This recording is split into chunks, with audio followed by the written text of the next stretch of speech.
Broken Fathers podcast is for informational purposes only and should not be considered legal advice. If you are going through the family law court process, particularly as a father, then this podcast may be relevant to what you may experience. Some things we discuss in these episodes may be triggering, and if you suffer from any form of mental health related conditions or subject to domestic or family violence and need any assistance, then please call 1-800-RESPECT and Lifeline.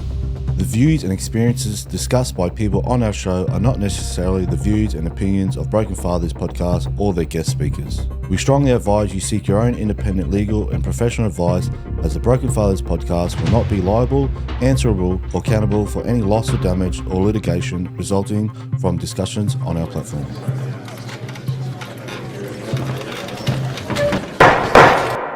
Right, this podcast is now in session. Hold on, guys. The judge is running late to court. So whilst we wait, I'd like to take this moment to acknowledge our platinum sponsor, Straight Up Construction. At Straight Up Construction, they take pride in delivering high-end work across every trade. From new builds to renovations, no job is too big or too small. Director Luke Miller and his dedicated team tackle every project with integrity, hard work, honesty, and a commitment to delivering superior quality results every time. Straight Up Construction is built on the belief that strong foundations matter just as much in the bones of a home as they do in the heart of one. Families should stand strong, and every loving parent should maintain their right to be a part of their children's lives. Straight Up Construction believes that in true Aussie spirit, everyone deserves a fair go. That's why we're proud to have Straight Up Construction as our platinum sponsor. With their support, we continue to produce the Broken Fathers podcast and shine a light on the struggles of men who have been let down by the system. Good morning, listeners and viewers, and welcome to another episode of the Broken Fathers podcast. On today's episode, I'm joined with Jakob Overduin, a 47-year-old father from Bali who currently owns an advertising agency in Australia and multiple businesses over in Bali. Jakob is joined here with his wife Justine, and Jakob has recently wrapped up a 2-year court battle which saw him face 3 counts of common assault and 1 count of assault, occasionally actual bodily harm. They're joined here with me today, and they've travelled up here from another state, which I do appreciate. Thanks for coming on, guys. No worries at all, mate. Mate, before we crack in, I always like to get to know a little bit about my guests, where they're from, where they're born, where they grew up, and what life was like for Jakob growing up. Mate, life was good. I was born in Sydney on the North Shore. I loved it there, and I come from a normal family. Everything was happy, no dramas at all, and then moved down to the Southern Highlands in New South Wales about 8 years ago. Yep, mate. Siblings? Yeah, I've got one sister, younger sister, 2 years younger than me. Yep. And schooling? How did you go in school? I did well, mate. Yeah? Yeah, I was all right. What's your... I didn't do anything at school. I did as little as possible, but I didn't like it very much, but I did all right. And I asked earlier the surname Dutch, is it? It is Dutch, mate. Mum and dad both? No, mum is half Greek and half Australian, and dad was all Dutch. He immigrated here. I was going to say, it looks like you had something. I was going to say Dutch, but I've got my mum's beard. Yeah. How's your mum's cooking? Good? Mate, always good. Mate. Always full, always snacks, always on the go. Mate, you wouldn't believe me, but my mum's Aussie, but my mum makes the best baklava ever. Like, and yeah, trust me, anyone that's had it goes, wow. And especially when you tell the Greek, they're like, yeah, whatever, you know. So, yeah, I love Greek food. So, mate, schooling's good. Your siblings, how's the household growing up? All good. All good, mate. All good. Yeah, no real dramas. Finished school. What was your first time job? No, my first real job. I worked in. I've done a lot of different things, mate. My first real job was probably after I travelled a bit and got back here and started working for Optus in sales and marketing. Yeah, okay. And mate, let's talk about early 20s, mate. So you started working for Optus? I did. Yeah. And then went through the kind of chain there, and fast forward a few years, I got into advertising. I moved from marketing to advertising, and then worked for Val Morgan. Then went and worked for Kerry Packer at PBL, and I did a few things there. Then owned one ad agency and sold that, and then went and ran other people's agencies. And then about 14 years ago. I was CEO of an agency and then left there and then opened my own agency. Well, what made you get into advertising?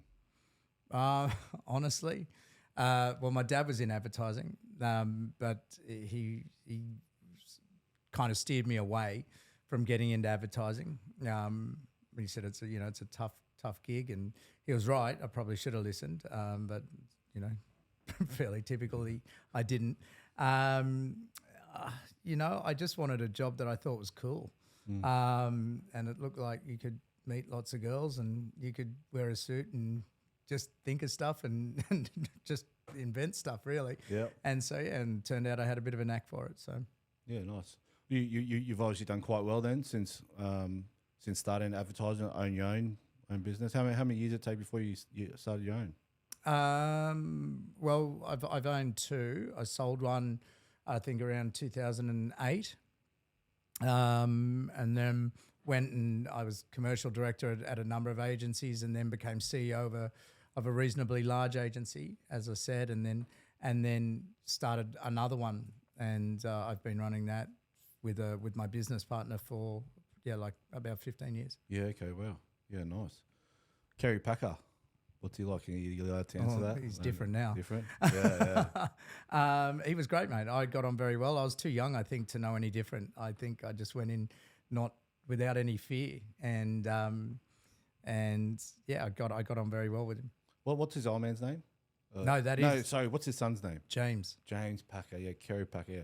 I like the video of Kerry Packer where he's in court and he's answering those questions about the tax. Yeah, and he's like, you know what I mean? I can't remember how he worded it, but the way he worded it was awesome. Yeah, his son James. Yeah. Some drama went down at a casino or something. I don't know. I don't know, mate. Okay. Yeah, we'll leave it there. I suppose at some point in your 20s, mate, you meet your ex-wife. I would assume at one point. Correct. How old were you there? 28. Yeah. Okay. If you're happy to go, how'd you meet your ex-wife? At work. At work. Oh yeah. So advertising. She was, she worked in finance. Okay. Yep. Mate, how was life meeting the ex? Were you guys together for some time? 16 years. 16 years. How long were you together before you got married? Not very long. Not very long. We had a son reasonably quickly after we got married. Yeah. Okay. What was life like becoming father for first time? It was good. It was different to what I had expected. I wasn't very prepared, but as soon as I had my son there, I was, that's Changed, I was I guess so, and my son was everything. So did you have a big Greek wedding or Dutch wedding? No, we had a very small wedding. Okay. That was there was not really any family there or anything. I was going to say it was Greek. You had like 500 people there or something, right? Mate, I'm only a quarter Greek. Okay. It's only 125. Okay, so you meet your ex, you get married shortly after, you have your son. How's life at home then? Yeah, look, it was initially it was pretty good. And then some of her demons started to creep in, and that changed the dynamic a lot. Yeah, you guys were obviously good for quite some time. Was it what age? Not age. What year mark do sort of cracks or demons start showing? Pretty early on. Pretty early on. Yeah. And what you sort of just, I don't want to put the words in your mouth because I have some fathers come on. Stayed for my son. Correct. I do want to say it. Yeah, mate. Yeah, that's right. Yeah, it's a hard one, that one, because I'm a believer. I believe in making it work, not just for you and your partner, but also your child. But I also believe I'd rather my child be under two happy roofs than one unhappy roof. So for me, it's kind of like I get it from both ways. It's hard. Like, look, it's an interesting one, and one that you don't have the luxury of going back in time. Would it have worked out better, differently? Who knows? The fact is that is a decision I made. Hey guys, just a quick shout out to our gold sponsors. MCH Industries are a mining maintenance specialist company supplying solutions to the coal mining industry in the Bowen Basin and regional New South Wales. They supply superintendents, supervisors, leading hands, diesel fitters, tyre fitters, auto electricians, HV electricians, and trade assistants to assist. The mining one-stop shop for mechanical trades. MCH Industries are always looking for good blokes to jump on the team, so check out their Instagram for more details. And are you looking to buy, sell, or invest in real estate? There's only one name that's been leading the way for over 123 years, Ray White. Ray White isn't just another real estate brand. It's a family business built on ambition, trust, and leadership. Today, it stands as the largest real estate group in Australasia, connecting people with homes and investments across the country. Whether you're a first-time buyer, a seasoned investor, or looking for that perfect home, Ray White is committed to delivering authentic, local expertise. Because real estate isn't just about properties, it's about people, communities, and futures. And when it comes to trusted leadership, meet Alex Ilyan, an ex-Army veteran turned dedicated real estate agent. Alex knows what it means to serve, to strategize, and to get the job done. Whether you're looking to buy, sell, or just have questions, Alex is here to guide you every step of the way, servicing the Geelong, Bellarine, and Surf Coast areas.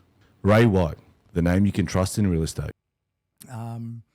And going back, and no doubt we'll delve into subsequent things I found out after leaving her, and would that have changed the course of everything? Potentially, but I will say this: I'm happier now than I've ever been, and would I sacrifice the happiness that I have now for a different path that wouldn't make me end up here? So the answer to that is definitely no. So I've got everything I need right now, except my son. Yeah, and we'll get to that. Mate, what were some of the cracks or demons that sort of showed? Alcohol, mate. Alcohol? Yep. Was she a heavily drinker? Massive. Was she like that when you first met? Not a standard drinker, maybe. No, I would say more, but more in a binge context. Okay. So, from zero to everything very, very quickly. Yeah. So I wouldn't drink all week, but there's a barbecue on the weekend. Let's just go hard. Correct. Yeah. Was there trauma from her previous life that maybe played a part? That's a question for her. Oh, good. So, that's everyone's got something. So, not everyone walks around as a raging alcoholic, though. Did she maintain work during your 16 years? Was it? Yes and no. She did, and then for the last 12 of it worked for me. Okay. Was she a I've had some people on, they talk about there's functioning addicts, like drugs. I'll use drugs for example. There's some people that are functioning addicts. They can go about their day and you wouldn't even know. Was she a functioning alcoholic? She could. You wouldn't know. I guess. I mean, you'd probably smell it. No, look, no. When I say alcoholic, that's one thing to just drink all day long, and that wasn't what she did. Okay. And I do want to make this. This is not about me having. I'm not here to have a go at her or anything like that. They are choices that have occurred, and it is about a story that is one part of that has probably. Played a part in where we're at now. So, it's not about that. That's not the message that I want to get out there at all. Yep. It is just that it was something that made home life very, very difficult. I had urged her to go to rehab a number of times. She refused to do that. We had conversations where I said to her, this is what will tear us apart. And eventually it did. It got to the point where we were essentially living separate lives under the same house because it was just out of control, and it was, it was unbearable. So which then when you're living separate lives and you're not wanting to go home, you're not wanting to be there, that was right towards the end when I'd made the decision to actually leave, and but I was going to stay until my son had finished school, which was about another 2 years. I didn't want to disrupt him. Anyway, as it turned out, things unfolded. I met my wife now during that time, and unexpectedly fell in love. Pause you there. That's when she made your life hell? No, because that is not that's not how it all unfolded. So, but yes and no. There's I guess a couple of different things at play. So I was spending over half the year away with work, and also because it was easier to be away, and I ended up being in Sydney, and I had a number of bars and restaurants in the Southern Highlands, one in Sydney as well, and also the ad agency. So a lot of my stuff was based up in Sydney. And one night I couldn't contact her. I tried texting, tried calling the bar, tried a mobile. I got no reply anywhere, and I thought that was odd. And so I logged on to the CCTV. And saw her with another man in my bar. Oh, wow. So, well, you say, oh, wow. It wasn't, selfishly, it wasn't difficult. It was a relief. Mentally, you'd moved on years ago. And yeah, exactly right. And also I was with someone else, and all it did was accelerate that timeline. So that's kind of where we start the story, because it's that's where it all started to unravel. So real quick, what year was this now? That's 2023. Okay, so 2023, your son's how old? 16. 16. Okay, got you. Yeah, we're on. So I saw her on camera with this other person in my bar. I saw her leave with him. I didn't get a message from her until sort of 5 o'clock the next morning, saying sorry. I didn't get back to you. I was in the bar alone, and it was all quiet. So I left, and I was on the phone when I left. Now I watched her leave with this guy and whatnot. She said, then I got home, had a shower, and I was so tired I fell asleep. This is at 5 a.m. I didn't reply. About 8 o'clock, I got another message from her saying, "I'll give me a call when you're awake," whatever. About 8:30, I gave her a call. And I said, okay, so what happened last night? Oh, I was cold. I was tired. It was quiet. It was cold, blah, blah, blah, blah, blah, whatever. And I was like, yeah, right, okay. I said, now look, and it was a new bar, and the CCTV was part of the license.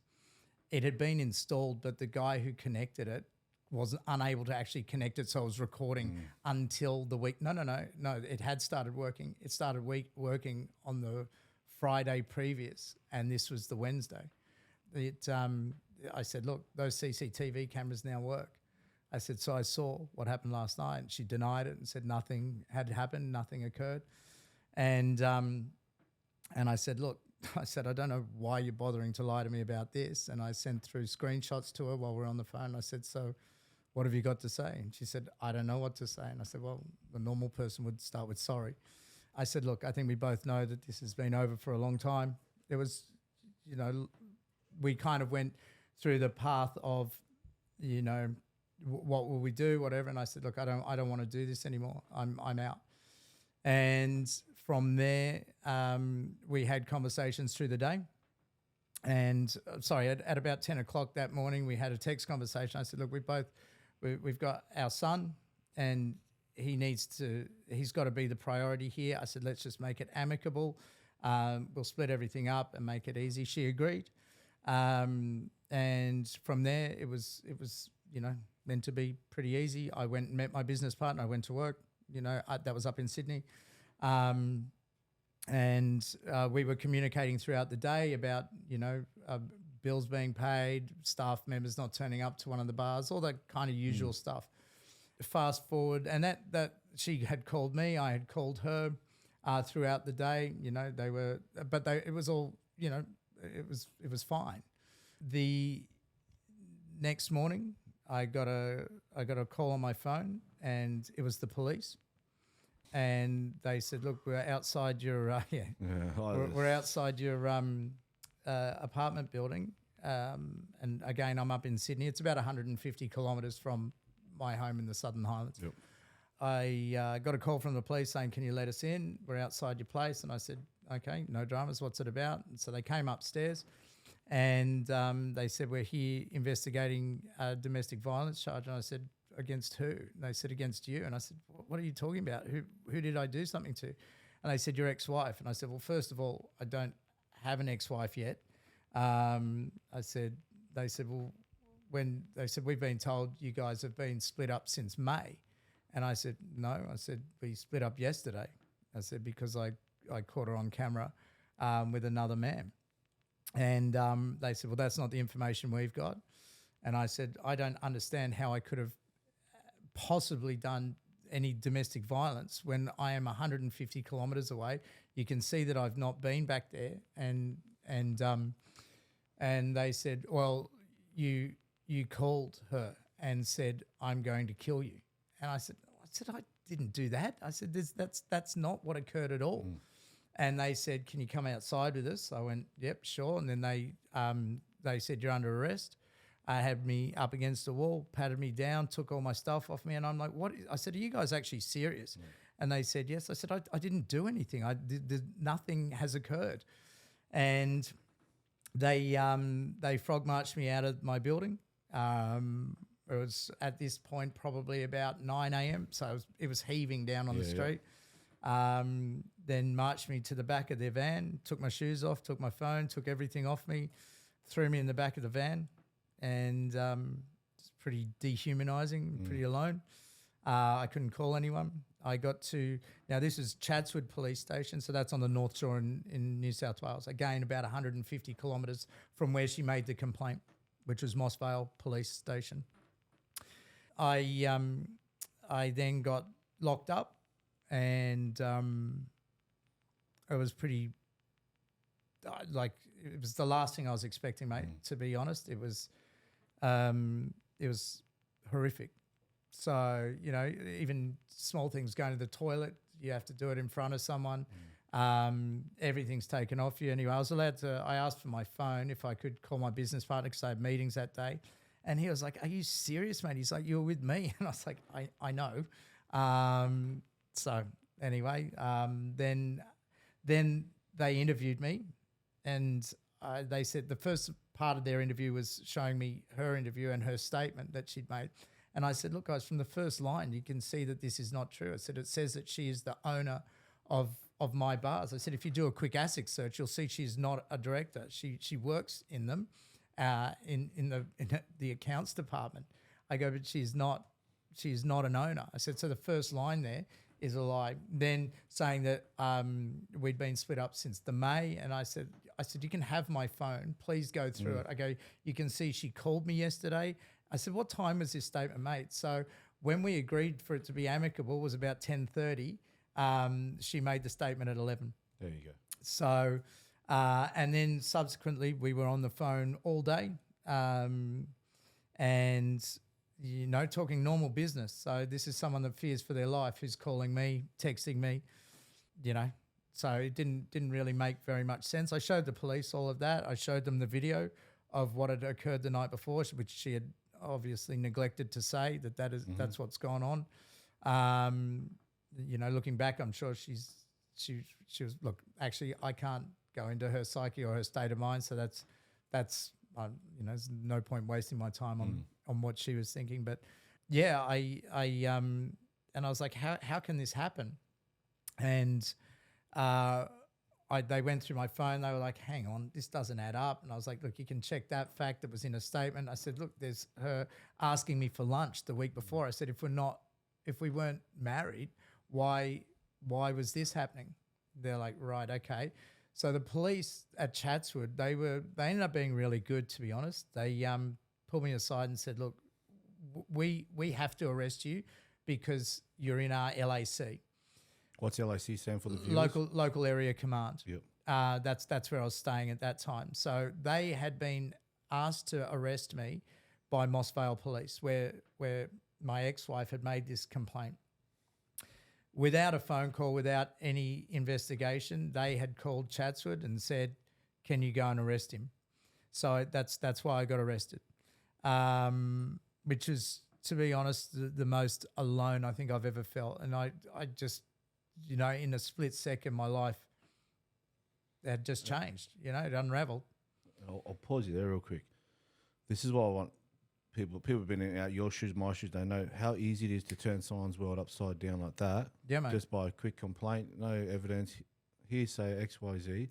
Those cops, why don't cops do this investigation before arresting you? That's exactly my point, mate. Because if I said, "Oh, Percy's stolen my car," the police don't go and arrest you, right? They go to you and say, "Hey, Percy, this guy said you stole his car. Where were you on this date? Blah blah blah blah blah." They do an investigation, but with this particular type of crime, it is the burden of proof is on you.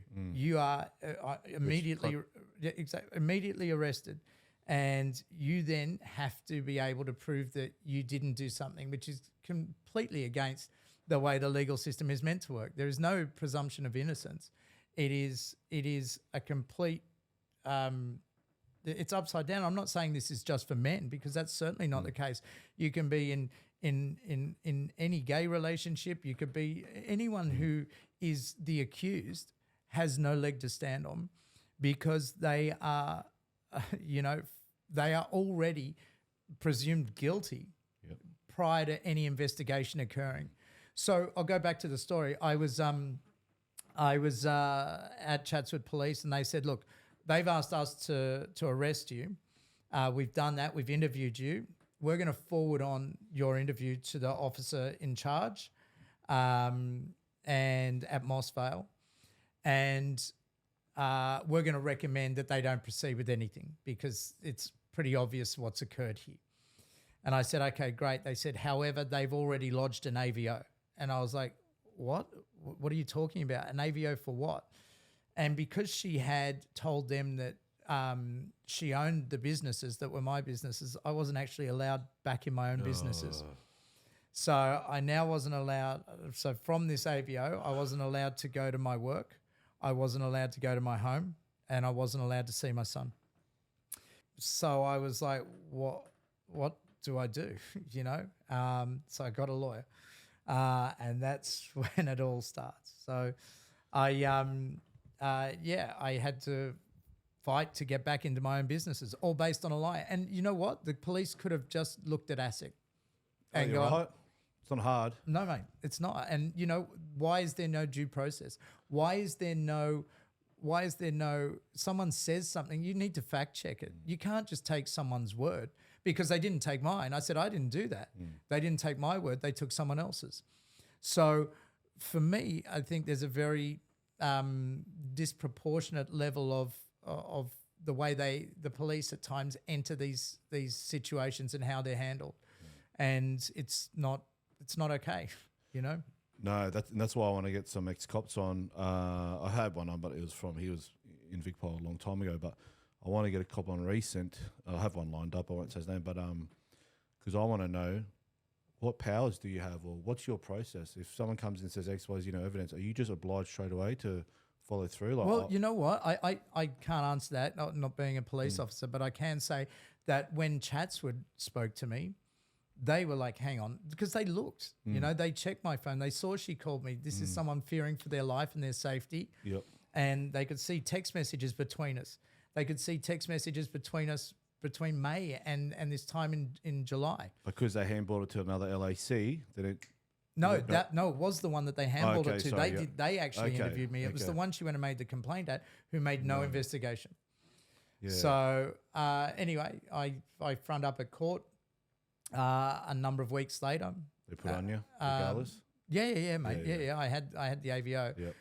They changed the conditions of it so that I could go into the businesses I owned. But at that point, it's already, the damage is done, mate, especially when you own hospitality businesses and reputation word gets around, woman basher. Yeah, mate, all that stuff. So, a lot of damage is already done. So the only condition I had was that I couldn't go within, I think, 200 or 500 meters of my own home, which was okay. I didn't particularly want to, because she was there. And what do they call it? She included my son. Yeah, that's and so I couldn't really go near him either. So that was on that day that it went to court and they changed the conditions.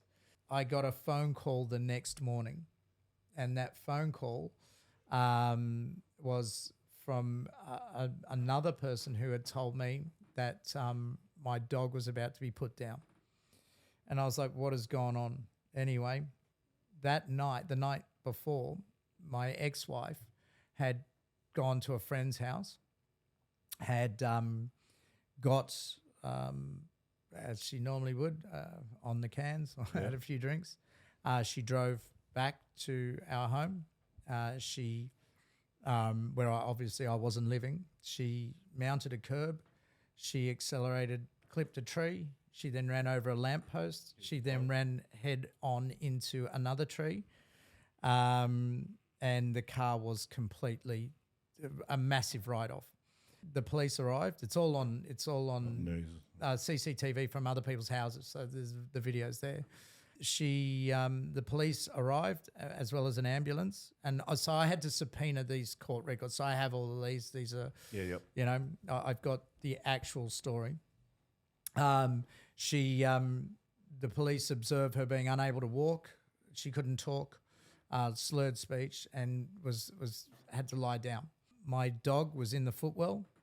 She snapped his spine, and the accident snapped his spine, and he was paralysed.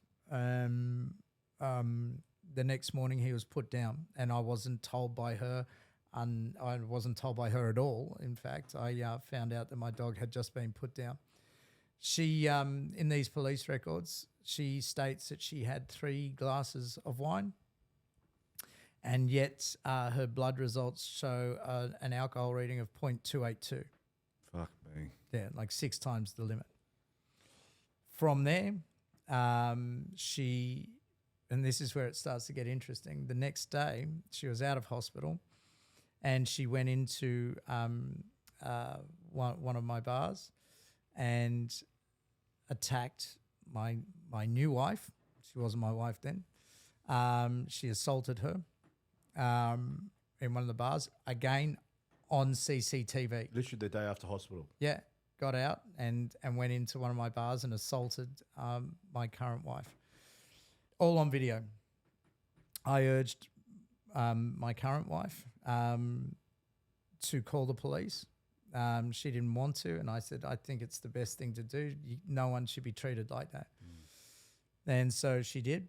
The police interviewed my current wife and said, this is assault. There is no question about it. This is actual assault. We are going to go and arrest her. So they did. They went and arrested her. The AVO that she got was nothing. It was just don't stalk or intimidate. So this is the difference, right? You've got an alleged phone call from me that didn't occur. Yeah, no evidence. I can't go into my businesses. I can't go to my house. I can't see my son. And already reputationally, I'm suffering massive damage. But there's no evidence of that, and because it didn't occur. But this is an accusation, and based on this accusation, that's the route that they took. My wife now has actual video footage of being assaulted by someone in a public place. They interviewed her. They said, yep, this is, it was the police that took the action. My wife did not want to take the action. She said, look, I just want it to be on record. This is not, it's just that I want it to be there in case it escalates or something. I just want it to be there. And they said, it's out of your hands. We are going to, we're going to go and arrest her, and we're going to do this.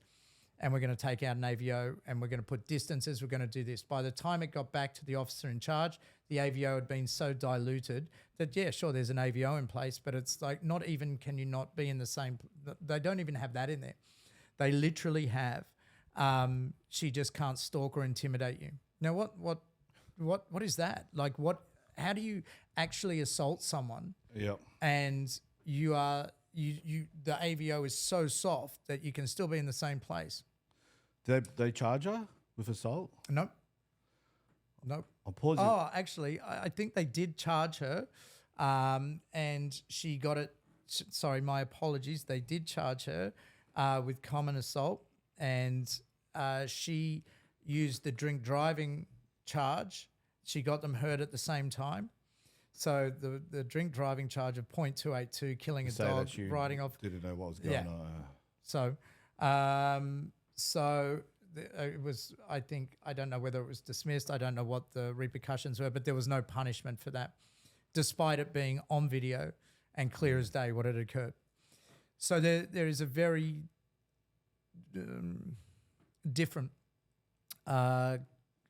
course they take depending on who the accused is. So then from there, because in my wife's statement, my ex-wife found out that we had been seeing each other. And that's when it all kind of unraveled very, very, very quickly.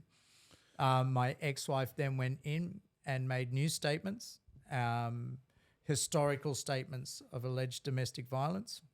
Which couldn't show any evidence from the years past. Oh, mate, one of the pieces of evidence was a bruised finger, which she couldn't remember where it occurred. But in court, that bruised finger, the photo was dated 18 months before the alleged incident. All right, so I'll pause you here real quick before I address a few things. Same thing happened to me. This is a common thing. Whenever a relationship breaks down or it looks like it's concrete, the next day there's always a DV complaint. Yeah, mate. And they'll claim years of abuse, but they can never show years of if there's like me and Mike with you 2 years. Now she claims, oh, the day we broke up, I can't believe you were assaulting me all those last 2 years. Like what? But there's never any evidence. There's no paper trail. There's no nothing. It's always from the day you break up. Then they're starting leaving a paper trail. It was. Yeah, I mean, 16 years and then all of a sudden this is what occurs. It was absolutely ridiculous. But listen to this. This is where it starts to get even more interesting. So, again, so what happened then? She goes in. She makes these claims, historical domestic abuse. From 2 and 3 years previous, I think it was, at that point in time. And I was like, that is ridiculous. I didn't get interviewed. So Moss Vale Police, once again, did not interview me. They just charged me. Had they interviewed me, they would have found that the dates and times that she had said that these alleged incidents occurred, I wasn't there. Mm-hmm. Now, I stupidly sent to because my ex-wife, who feared for her life, was still working for me, and must be real scared. Yeah, right. And she had access to all of the back end and the IT and those bits and pieces. I stupidly sent to my lawyer once the brief of evidence came through from her, or her statement came through, I should say. She accessed the email and seen it. I'm not going to allege that. I'm just going to say that the day after I had sent it to my lawyer in a document with photos saying I wasn't, here's a picture of me in Queensland, or here's a picture of me I was working somewhere else, or here's a picture of me, blah, blah, blah. Here's a text message from her. How is this possible when I'm not in these locations, or this is us somewhere else, or whatever it might be. The next day, she went into Moss Vale Police Station and revised her dates. Of course. And they allowed her, so for the third statement now, they've allowed her to make changes. So, and in court, the statement says, she was asked, actually, I won't say that bit. You take your time. No, I won't say that bit because it was in closed court, and that's not. I don't want to go down that path. So, but she referred to her notes. Now, one might ask why she didn't refer to her notes when she first went into the police if she had notes on this. There was no real process followed. I was never interviewed by Moss Vale Police, not once, not about the AVO, and not about these 4 charges. Not once. I was simply arrested and then I was charged. They even had another police station recommend that those charges that they didn't go ahead with the AVO because they couldn't be substantiated. Yet they still did. When I got to court, the officer in charge had not even watched my interview nor read a transcript. So he just didn't do anything, mate. So then you end up in this crazy 2 years of, going to court and fighting for everything, to be honest. And all the while there's an AVO that says I can't see my son, and he has one version of events. He still lives with his mum. He is being told and fed and manipulated and all the things that, people like this do, because they're manipulating a system, they're manipulating the people around them, and they are essentially recruiting advocates for them because they're the only ones with a voice. All I did for the last 2 years, and that's part of the reason that I'm here, I think, is the only thing I had on my side was the truth. And I stuck to the truth, but I didn't have a voice. I didn't say anything. And that was both, I think, there is a little bit of dignity in silence, because I don't think it's about, going out to try and get into a mudslinging match. I think that there's so much more at stake with these sorts of claims and the damage it does to people from their, from a mental health perspective. And I've been in some pretty dark places. I'm not going to go into them. Certainly not ready to go into them at the moment. But, my lowest of lows has been through this period. Financially it ruins you. I've lost my businesses. The amount of money it's cost, it's just so much. Friendships have been ruined. Yep. Your reputation is gone. Yep. You are all of a sudden, you're tainted. You're painted with a brush of being this gross human being. Monster, that you just are not. And we live in a small town, and mate, you can feel it. You can feel it. You walk into a place and you can't walk around to everyone. It's not my job to go around and convince people I didn't do it. I don't. It's the most humiliating part was having to sit down with my wife, my mum, and my sister, and say I didn't do this. Now all of them said, "We know, you don't have to say that, but you have to say it for yourself, mate. Yeah. You have to say it for yourself because there are so many people out there that just don't believe you, and it's pretty difficult." Mate, I know I'll be the first one to put my hand up in the path to see if I heard someone had a DVR and I'm like, oh, it's the woman basher. I'll be the first one. Yeah, mate. And now that I've been in it, that's why I upload the footage of her, CCTV footage and the Uber footage of her belting me. Because who's going to look at me? Who's going to believe me, And so now when I hear like, he's got a DVR, I'm just like, let's hear his story first. That's exactly right. But you're never going to convince everyone. And I'm no longer bothered about that.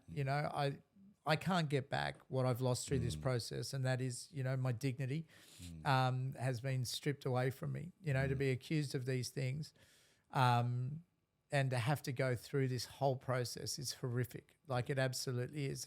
And ironically, what it has done is it's made my wife and I much closer, and we share an unbreakable bond now, and that is, probably the exact opposite of what was the intention, but you got to find the positive in the negative, right? You do, mate. And you know what?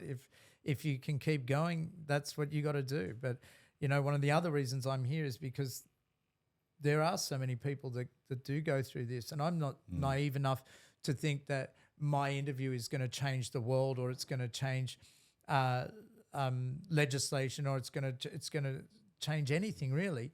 But it might help one other person. And that's what's worth it. And one other guy might hear my story and go, far out, I'm in that same situation. And they might come forward, and then someone else might hear that story. And all of a sudden, rather than it being just me doing a podcast with you, there's 100, there's 1,000, and there is a movement, and then there is, some change can be actioned from that.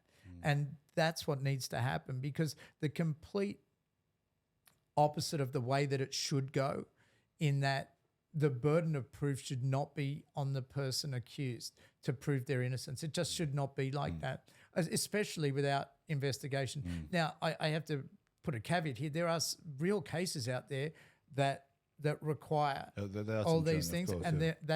that is not what I'm talking about. There's genuine victims, but those genuine victims should also be equally as angry as the people at the people that are weaponizing this system, that are using it to manipulate, to wreak havoc, and to really destroy someone. Now, I don't have enough hatred in me to be able to go down that path and do that to someone.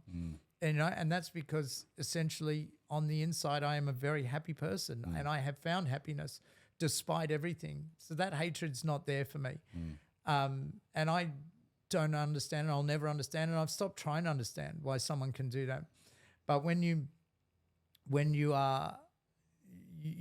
destroy someone's relationship with their child, and the things that I've missed out in the last couple of years, I've missed him finishing school, starting uni, turning 18, so many different things. And I message and I send cards and I get nothing back. And I want him to see this at some point and go, my God, and he was young. And he's got every right to be upset with me for finding love elsewhere. But contextually, that is because he was so well protected from what was actually going on in that household that he didn't know that it was essentially over already. So, there's a lot more at play when you are a child and you have a parent that does protect you from what's really going on, so that you can be a happy child and live your childhood. So I think that there are there's a lot of. I'm more nervous about doing this because I've never told this story from beginning to end, because there's never been an end until a couple of weeks ago. Yep. So it's always been in little blocks, Oh, and then this happened, and now this has happened, and then this has happened, and now it's ended. But now it's kind of like from start to finish. And, I don't know how I'm going to be after this or how I'm going to feel, whether it's going to be cathartic, whether I'm going to have an emotional breakdown. I don't know. But I think it doesn't really matter how I feel. It is important that these stories are told. Mate, one thing I've noticed with my guests, and I knew, when I say knew, I assumed it would happen because Matty Morris, that does Zero Limits podcast, has veterans on, and guys that I worked with, over 10 years ago, may have been involved in something that no one's ever spoken about. But they've spoken about it for the first time. And these are warriors that I've worked with, and they've cried because there's 10 years of build up emotion, and they just feel so relieved after the podcast. And that's what a lot of people have found out here. They just feel they can just move on with life, and it's probably good that you've come on sort of straight after, because it just feels like, put it to bed. Here it is. Here's the story. And goodbye, and just leave that chapter behind. Mate, that's exactly what it is. There's certain things that I can't talk about because there are other investigations going on, not against me.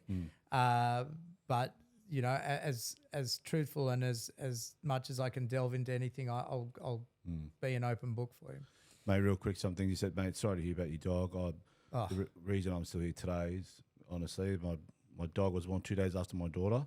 And, I always tell people, when you're going through tough times, stuff like this, keep yourself busy mentally and physically. And, I can go to gym all day and all that, but when you go back to an empty house, who's there? It was my dog was there, staring at the ceiling, and he'd been with me. He moved with me 4 different times. We just moved state. He was there with me, and, I pick him up on Thursday. But, he'd be the main reason why I'm still here today. So, sorry to hear about that, mate. Yeah, mate. Well, he was my best mate. Yeah, so, and, not being able to say goodbye to him. And, and, the heartlessness involved in that and, from that car accident, here's another thing that came up in court. And she then lied. The car was insured under my name. And she submitted the claim and lied on it. And then I got a call from the insurance company, from their fraud department. And they said, you've submitted this false claim. And I was like, I didn't submit anything. They're like, well, it's under your name and it's been submitted under your name. And I said, you need to go to your IT department, because again, I wasn't living there, and check out the IP address. And they did. And of course they found out it wasn't me. This was brought up in court as well. Did court care about it? Yeah. Oh, the magistrate yeah, I've got the judgment here, which I'll go through later. Of course, yeah.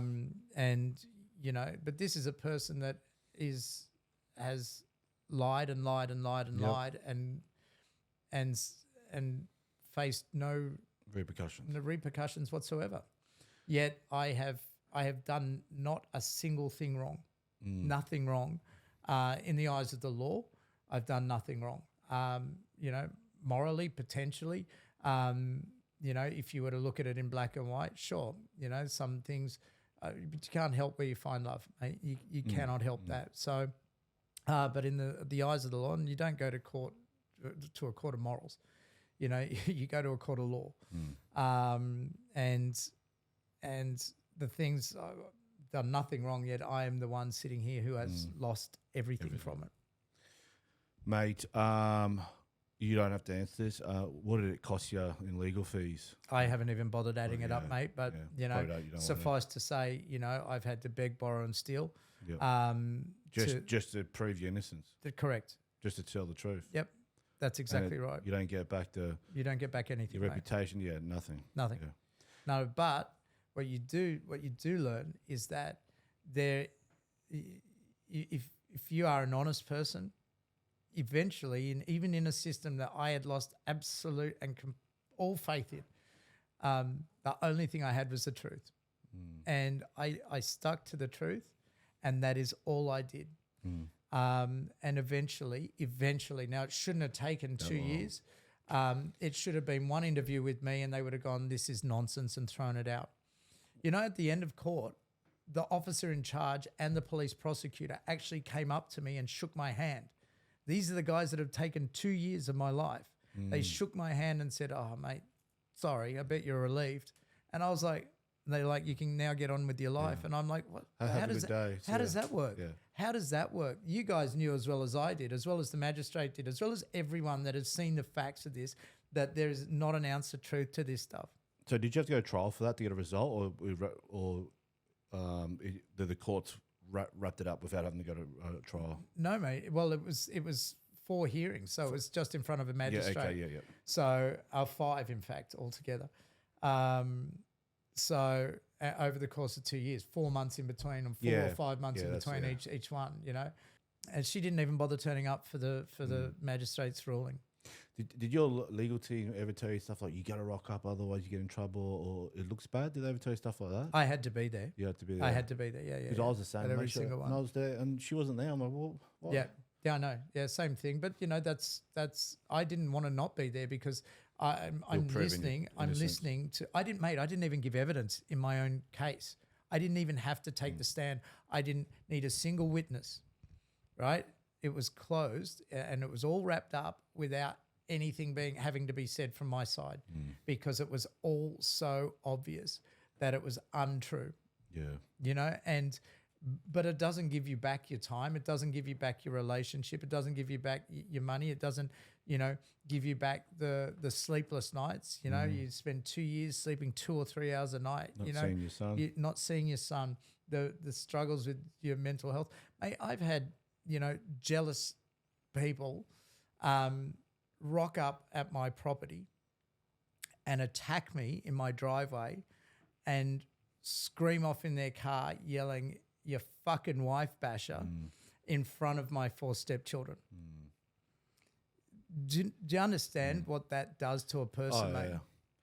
Well, hopefully they're watching this, because what was the result? Yeah, well, hopefully, mate. Yeah. They know the result. Yeah, but you know what? They would have also known the truth had they just asked. Yeah. It's easy to go and believe the worst version of a story, but, and a story is all it is. What's your thoughts on this? And I'm going down a bit of conspiracy road because I have a lot of people that have comment, but they say that the reason, some people say the reason they didn't investigate is because, I've had one cop warn me. He goes, "Don't talk." He's a friend. "Don't talk about DV because it's a cash cow. You're going to open up a can of worms." And some people say this whole system, how it gets dragged on, they don't want to investigate. They believe it's conspiracy, that there's a reason, because it keeps everyone money, keeps the lawyers paid, the court judges. I mean, look, I'm not saying it's true or not. It's just what I get told a lot. Do you think there's anything about that?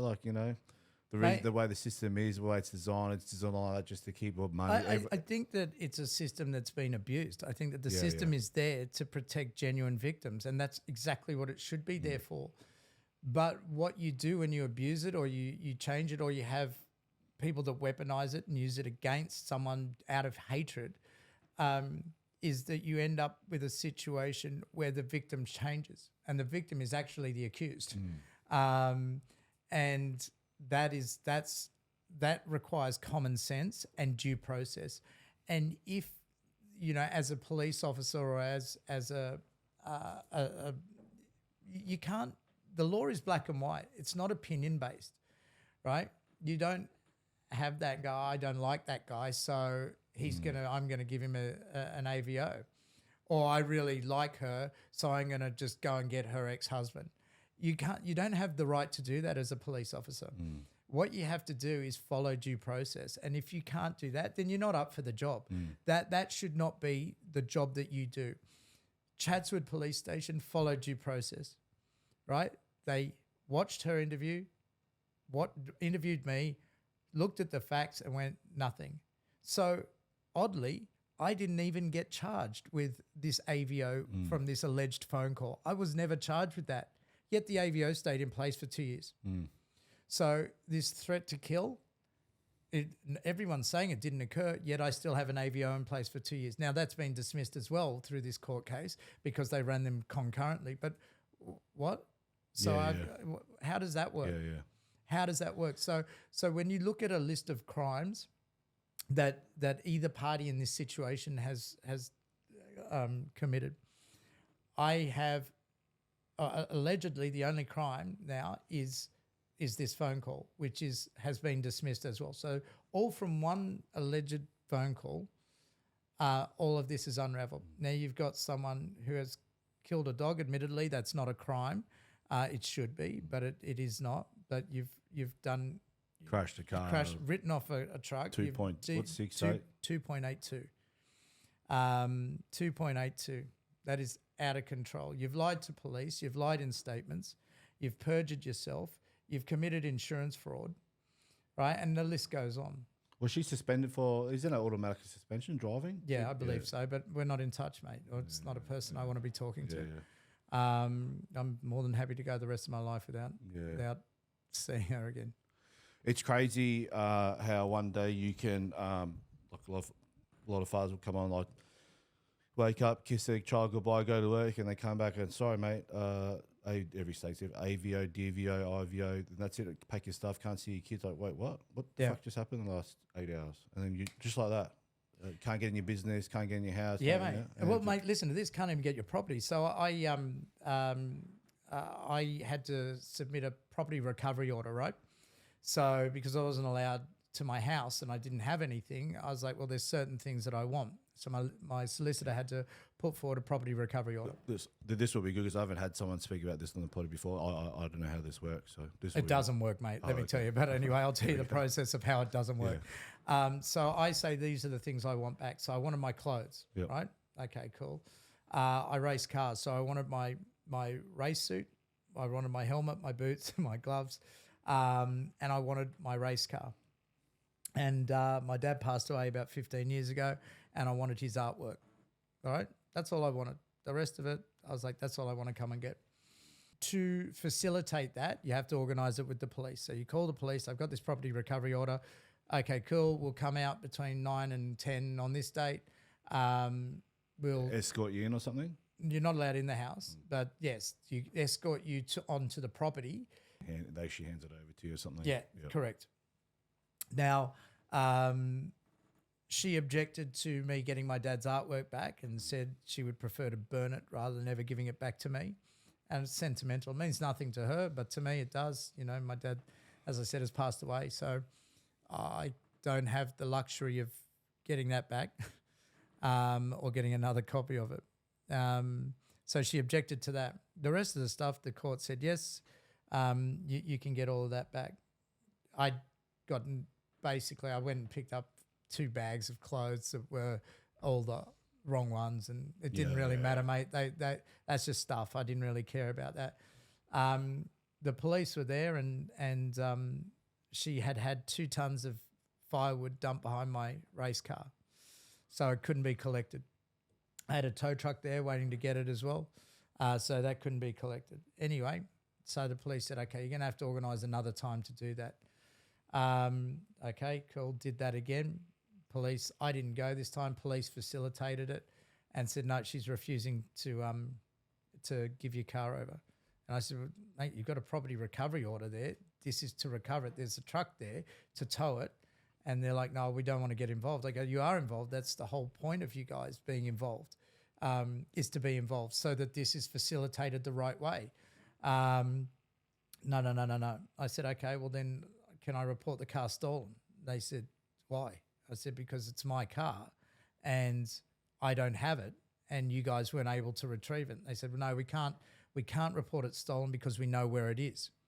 And I said, okay, all right, well then Go get it for me. go and get it. And they're like, no, we can't do that. Okay, cool. So I go into the police station, Moss Vale police station again, and I say, what's the go with this? I said, I need my car back. They're like, yep, right, okay, well, just try and organise another time. So I did another time. And then they had organised with her to what time to be there. I organised another tow truck. Police turned up and they then called me and said, oh, have you already collected your car? And I go, what? I go, no. I said, are you not there? And they said, yeah, we're here at your house, but there's no car. And I said, hang on, didn't you guys coordinate this with her? They said, yes.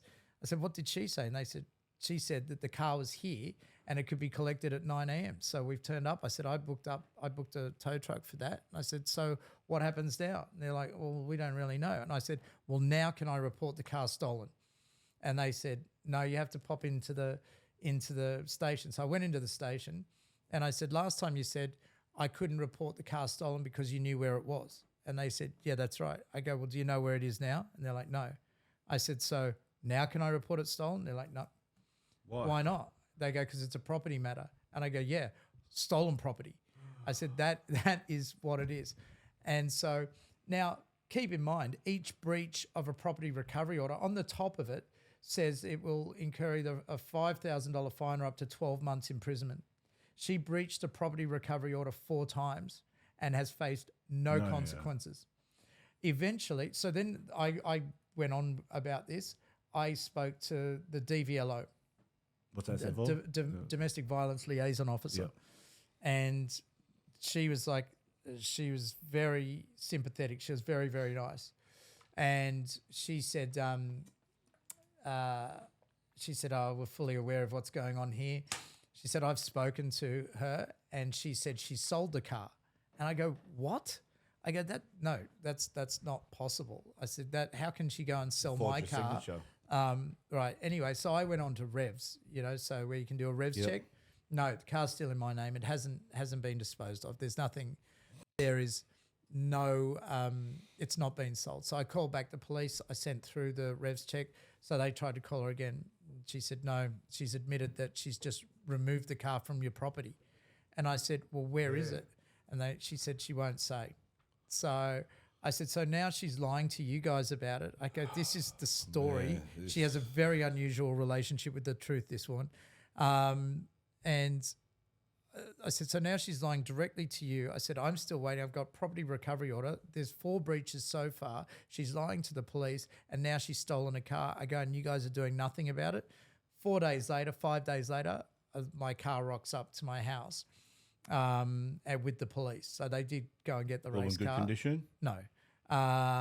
But, it doesn't matter. But you look at this and you go, when does their perspective change and the person that is the true victim actually get identified as the victim and go, this is just not wrong? Like, it is absolute mind games, mate, that keep going on, and all you're doing is trying to survive.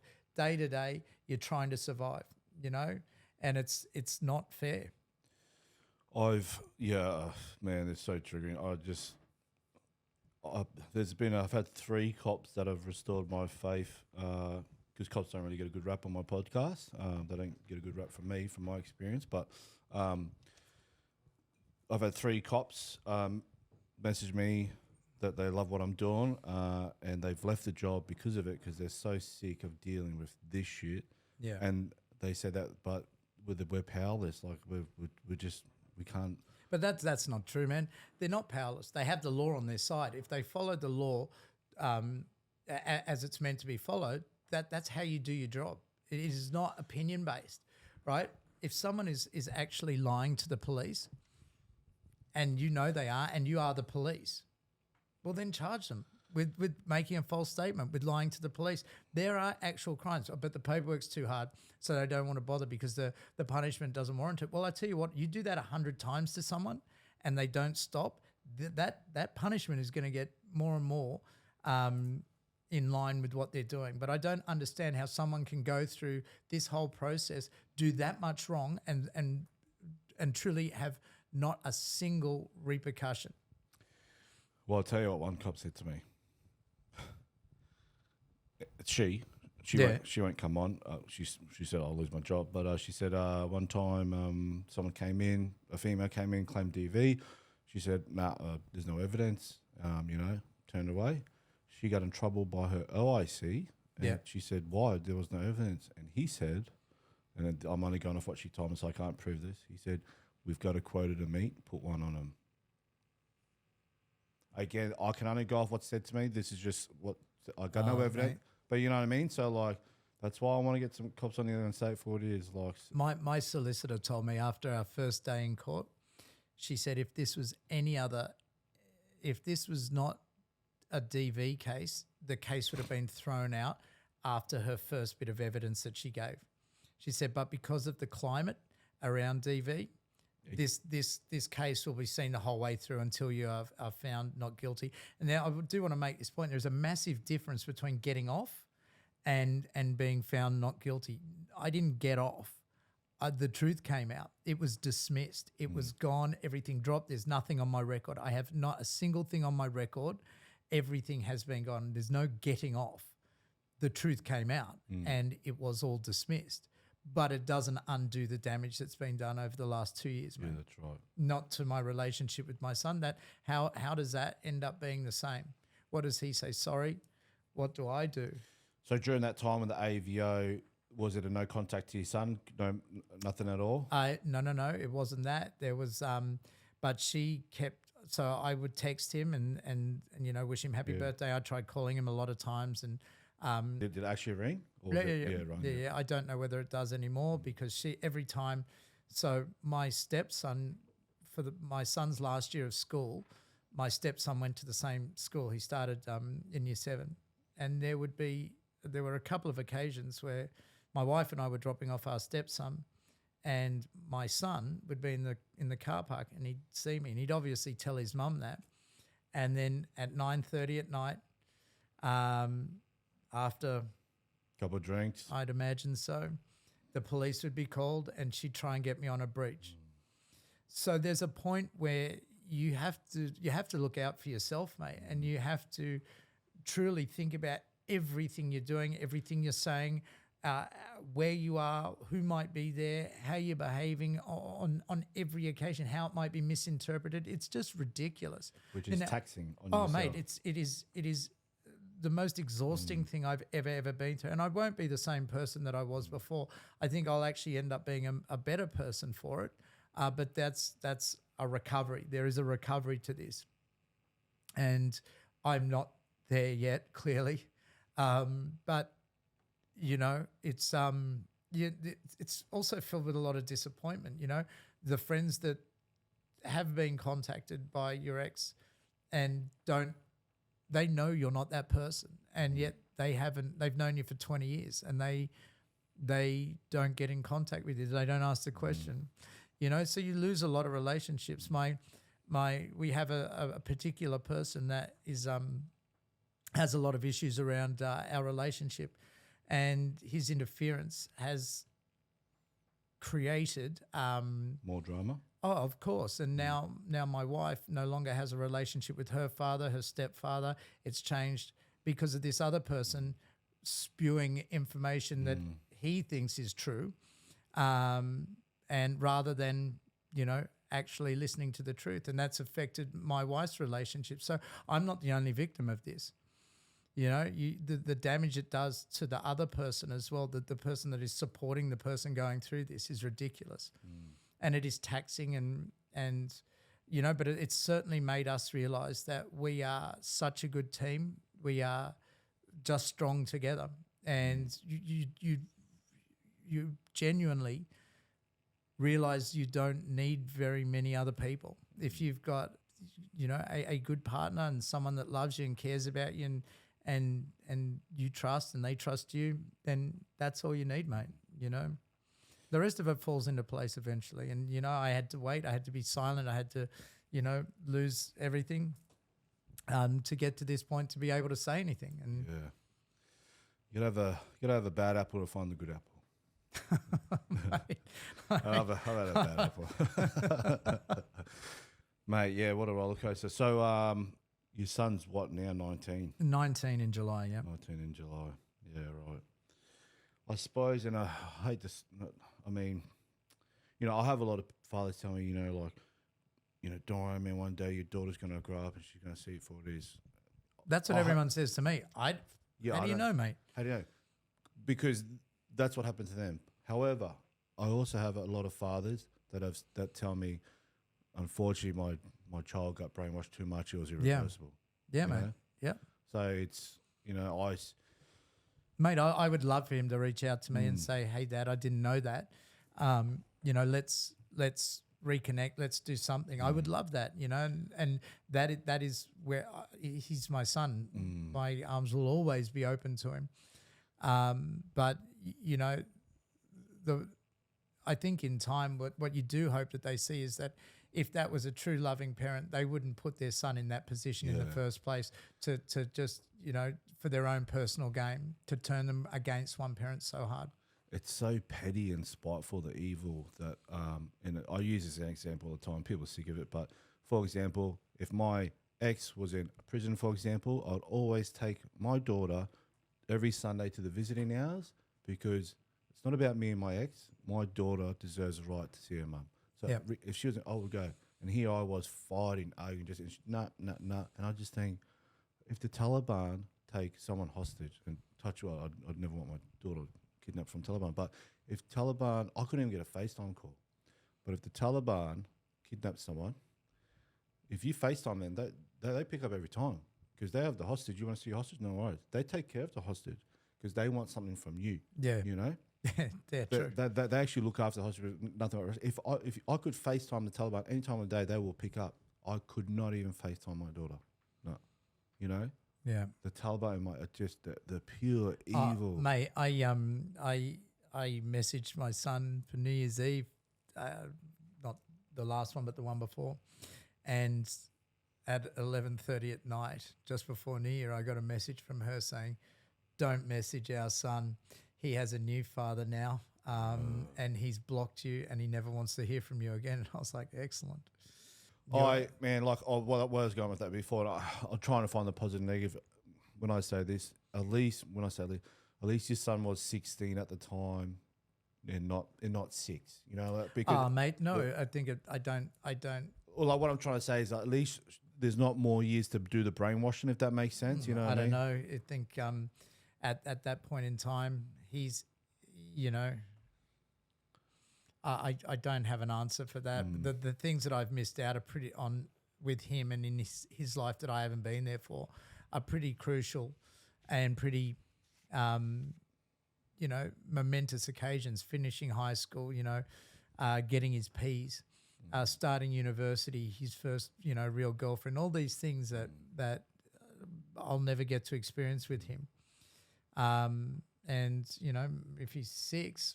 He's not going through that, you know. Now he's only 8, or you know, there's a few different things that you will miss out on, but they're not these, you know, once in a lifetime kind of events.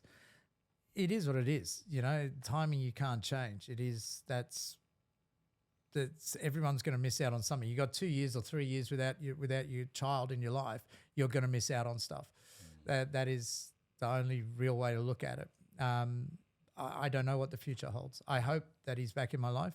because it's absolutely heartbreaking not having him there. But you know, he's his own person as well, and if he wants to harbour, you know, I don't even know what she said about this court case to him, because you know she's been made a fool of from the magistrate. I mean, I can read you the judgment, which is pretty interesting reading. Yep. And I'll grab it now. Actually. Yeah, mate. Yeah. So this is the judgment from the magistrate, and it's, you know, I've highlighted the key sections from it. Take your time, mate. Take your time. This is your episode. So it essentially says this is the judgment from the local council magistrate. It says common assault, originally the 15th of June, which was amended to the 14th of June 2021. Assault occasioning actual bodily harm, 26th of November 2021. Common assault, 3rd of June 2022. That date changed as well. Common assault, originally 30th of July 2022, amended to 29th of July 2022. Initially, it was only so these are the magistrate's words now. So I'm just going through exactly what he said. Initially, it was only alleged. It was only an alleged phone call where he, that being me, made threats. When the police at Chatswood investigate that, he was interviewed by them. I have that interview, his reactions to it, and the matters he raised during that interview. I do not have a charge in regards to that. Sometime after that, the complainant made further complaint, raising the offences that are now before me. She first raised them some month or so later.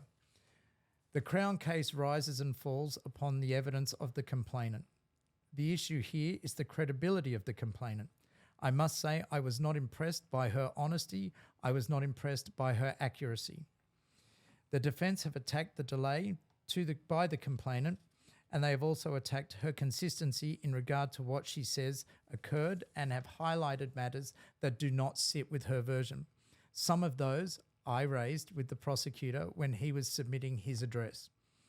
He said initially there was no prior inconsistent statement. He corrected that because the medical records are completely inconsistent. She claimed to have no recollection, consistent with the complaint that she suffered some fall in an intoxicated state. The medical records in the hospital support this. Consistent with the version to a witness, not with the evidence she gave of a violent assault. Again, I am not satisfied as to the version provided by the complainant, certainly not beyond a reasonable doubt. Her refusals to concede obvious matters, in my view, she was trying to stare down fact by trying to deny them. Example, the claim of 3 glasses of wine with a .282 blood alcohol reading, a denial of being unable to walk, and the version she provided to the insurance company. Those documents and what occurred do not paint the complainant in a positive light. It seemed to be on her part, at least, as far as I observed, the desire to keep some facts hidden. The finger injury photo, which again, there is no possible explanation to providing that photo to the police. I had my finger hurt and then provides them with a photo, except in an attempt to provide supporting evidence, and revealed in cross-examination that the photo was not contemporaneous, it related to an earlier injury. Her response was denial, and unfortunately that is consistent with the way she has given her evidence. Deny, deny, deny until it is proven otherwise. I consider that each case has to be proved beyond a reasonable doubt. I certainly have a reasonable doubt, and in some matters have more than a reasonable doubt. Not satisfied on balance that the complainant fears the commission of a DV offence, nor that she would have reasonable grounds to fear based upon the evidence I have already heard, including the alleged telephone call. AVO dismissed. All charges were dismissed. So what, mate? So it takes 2 years to get to something that's so obvious for everyone surrounded by it to know. That is a brutal, absolutely brutal judgment. It's great, it's in my favour, but I knew what the truth was. But no one goes around and asks the question and go, oh, what ever happened with that case with Jakob? Oh, what, the wife basher? I don't know. No, because the mud's been thrown. No one asks. No one goes and finds out the result. They listen to what's been said, you know, for that period of time beforehand. And it does change your life. But no one has listened to that and gone, she's been called a liar by a magistrate. Everything dismissed and dropped. How can you go around? How can a system be in place that allows for someone's life to be destroyed on at every single juncture? And they just go, sorry about that. Yeah. Have a good day. See you, Jacob. Mate. Interesting to say the word mud. I remember my lawyer said to me, he goes, mate, what she's trying to do to you is if you throw mud at something long enough, eventually something will sticks, stick. mate. Yep. And it does. You know, I've had reports back to me. She went around town showing photos of these alleged incidents to people that were not involved. They had nothing. I don't even know them. But she went out of her way to destroy me by doing that. I've had some fathers come on saying that as soon as the ex put a DV on them, they'd go straight to the school, tell the principal, tell all the parents, and then they'd rock up to school and everyone's deaf staring them. And mate, just what? Like, imagine being in a small town. Yeah. Imagine being in a small town, mate. It's palpable. You can feel the way that people look at you and they treat you differently, mate. And it is very disappointing in a lot of cases. The way that we've got a system in place, but that system doesn't protect innocent people. Again, this also goes for my wife. To have to be in that situation because of me is devastating. It's not fair. No. And it's heartbreaking, mate. Yeah, it is. But you know what? This is why I'm doing the platform, because here, unlike our parents' time, this wasn't around, but here people can leave a message. It's going to be on the internet. It's going to be there, whether he watches it in a year, 2 years, 3 years. My message is for anyone that... Yeah, that might find themselves in your same shit. And, it's going to help because the messages I get, even last night, I was like, mate, thank you so much. Like, he goes, you've opened my eyes to my mum because she watched my story and other stories. And, the mum was a bit blinded by but she's seen what their son's going through now and the domino effect. And fathers reach out to me and say, mate, thank you so much. I'm learning so much from this. I had a dude from Victoria. I think in Victoria it's called AV. Every state's different. He's rocked up and, to fight this AV, whatever they call it in Victoria. And this duty solicitor said, and this guy just said, no, I'm XYZ. He goes, how do you know so much? He goes, I watched the Broken Fathers podcast. And I was like, fuck yeah. And then in my head, I didn't say to him, I thought, they're going to put it on you regardless because that's just normally you rock up in the day. And they said, no, they threw it out. And I thought, fuck, good on you. Yeah. So people are taking notes. They're like, man, thank you so much. So, mate, look, like I said, I guarantee if someone doesn't, if one person doesn't have to go through what I've been through because of what you're doing and by having guests on like myself, then it's all worthwhile, mate, because it is fucked. It is the hardest thing I have ever done in my life. And it is dehumanizing on so many levels. You are stripped of so many different things and being treated the way that I have and we have been by friends, by, you learn who your favorite friends are. Mate, you certainly do, and you won't go back on that. There are a lot of people that after this has been posted will be absolutely deleted from my life. Because you don't get support if you don't show it. And, I'm not one to back away from what I believe is right. And that's why I'm here, because I was able to prove that I was right. I always believed that I had the truth, and that's all I had. That's all I had, mate.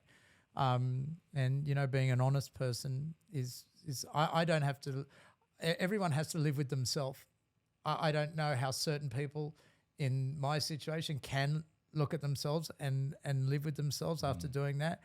My conscience is clear. And that if that's the lesson that my son can take from this, or my stepchildren for that matter, that if you are an honest person and a good person, it works. Did she get question like cross-examined or like a question at all? Yeah, and so where I'm going with this is yes, mate. Yeah, my lawyer said, just listen, don't worry. My barrister said, like, liars, they'll never remember their lies. So, mate, I can't go into the details because it was a closed court. But what I can tell you, that is why that magistrate's the judge saw what it is. That's exactly right, because it was just mate. There was one point, and this is an anecdote, so it's not information from a closed court.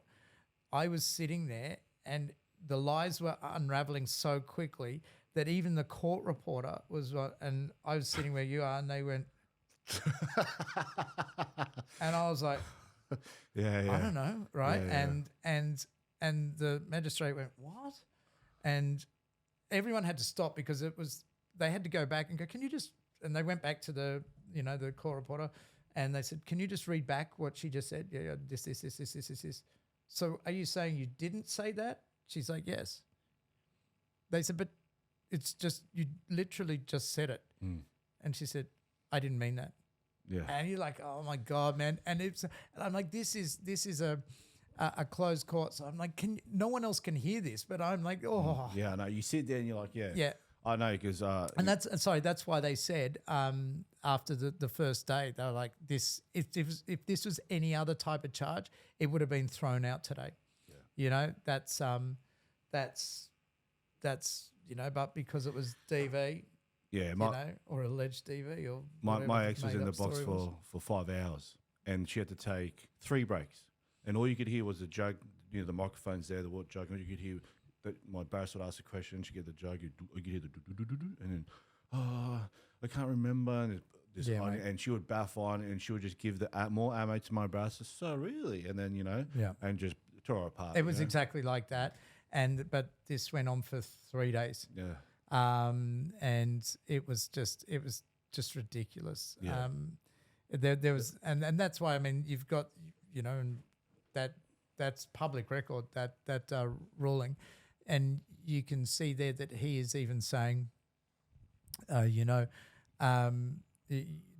even when faced with fact, you deny until you've got nowhere to go. So, it's the most brutal ruling that my solicitor has seen. It's just saying, out and out, being called a liar by a magistrate. But it doesn't, again, that's all well and good. I knew it was the truth and always knew that what I was saying was the truth. But it doesn't give you back that time. It doesn't give you back. No, it doesn't. That's gone, and all the other things that go with it. And like I said, the mental health issues that come with that, and that people don't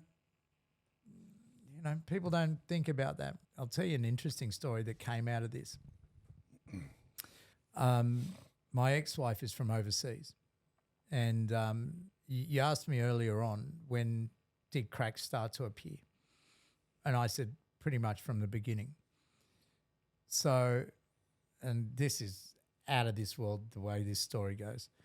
So then around June last year, I get a message through Instagram, and it's a guy that I know the name of, because I suspected something had occurred, but over in Europe. I don't want to say what country, but where she's from. And I get this message and it says, mate, can you contact me? I want to talk to you about your darling ex-wife. And I was like, oh, this is a bit suspicious. Anyway, long story short, he and I did start chatting. And I found out a lot of information. So from the day we got together, she was actually with this guy. She'd been engaged to him. He flew out to Australia while I was at work, and she was pregnant. Like, this is when you guys first met? Yeah. So you weren't even married yet, but you first... Yeah. Yeah. And he had flown out to meet up with her out here. Subsequently, I would never go back to the country she's from. It just wasn't, it was more of a visiting families thing. But they continued a relationship while, so this is 16, well, now it's 18 years ago. And she got pregnant to him? No, that was to me. Yeah, sorry, yep. So, and then all of these things. And then she had rekindled a relationship with him after she had alleged this stuff with me. So he contacted me and said, I don't think it's true. And I said, it's not true, mate. He said, yeah, a lot of things don't add up. And I said, so what's going on with you? And he said, oh, look, she contacted me out of the blue, this, that, and whatever. And basically what I found out over the course of the next couple of weeks was that everything that my life had been for those 16 years was basically all lies. And that was a pretty tough one to deal with because none of it was real. And then I think to reconcile where I was at with everything, it just made me, I guess, have more resolve and more, previously my life had been filled with stuff and things and things that you could equate financial value to, and as you know, these things deplete you of that, pretty rapidly. And the things that have become important to me, I now know. They're not those things. They're not the things you collect and the stuff, and they are the relationships and the finding yourself and being the better version of yourself. And I know, despite how hard all of this has been, that because of not having those things and really relying on the relationship I have now, I've found the best version of me. So good stuff can come out of this, and you can establish new friendships that you never thought would ever occur. This guy, I will, we intend to catch up for a beer if he's out here or if I'm over there or somewhere in the middle. And, we're in contact every week. And it's a funny thing, that you never know what's around the next corner. And so anyone that's going through this shit, and that's good or bad, actually. You'd never know what's around the next corner. But there is still a lot of good can come out of these situations. So how did she end that and take care of it without you knowing back at the start? Like, did he explain? Like, you said when you first... Yeah, mate. No, she continued it. I was actually, she was with him while I was at my father's funeral. So there's a lot of stuff, mate. Yeah. And, it's been a pretty rough time finding out all these things and being accused of these things and, losing relationships with my son and with my friends and, and essentially losing a lot of my identity, if I'm honest, because you no longer have that confidence to be the person you were because you're constantly being judged.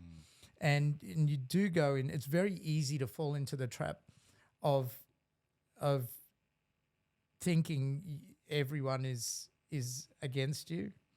And not everyone is, Some people don't know, some people do know and don't care, and some people just don't care. So it's a funny one, and the only person you can really focus on is yourself. And if you do that and you focus on the truth, then happier days are ahead. Yeah, mate. It's interesting. There's some magicians out there. Like I was seeing someone. I can't remember, a couple of years ago, and she was technically still married, but she told me. But when I say married, they'd been separated 12 months, but they hadn't finalised the whatever it's called, separation certificate. But she was seeing me. Like sitting at the Christmas table with my family. Yeah. But had some other guy in the background, kept an eye on who proposed to her. So she's engaged. She's still not separated from the husband. She has me as a boyfriend. And then I found out that she's juggling some other guy at the gym. Like, how the fuck do you juggle? Like, who has the time, mate? Yeah, that's a fucking talent. Like, Jesus Christ. Well, here's a funny one. You talk about someone not finalising the separation certificate and that kind of stuff. So my ex-wife, there's two funny points on this. In our settlement of property and et cetera, one of the conditions she had was that she wanted a guaranteed job to work for me. But she's scared of you, right? Correct. So that's in a legal document from her solicitors that she wanted to continue to work for me and get a 15% raise each year. Yeah. Now here's the other one, and I was like, that's not fucking happening. Yeah. And the other one is I commenced divorce proceedings. She refused to be served by the process server. So Can you do that? she got her lawyers to refuse service. So yes, you can do that.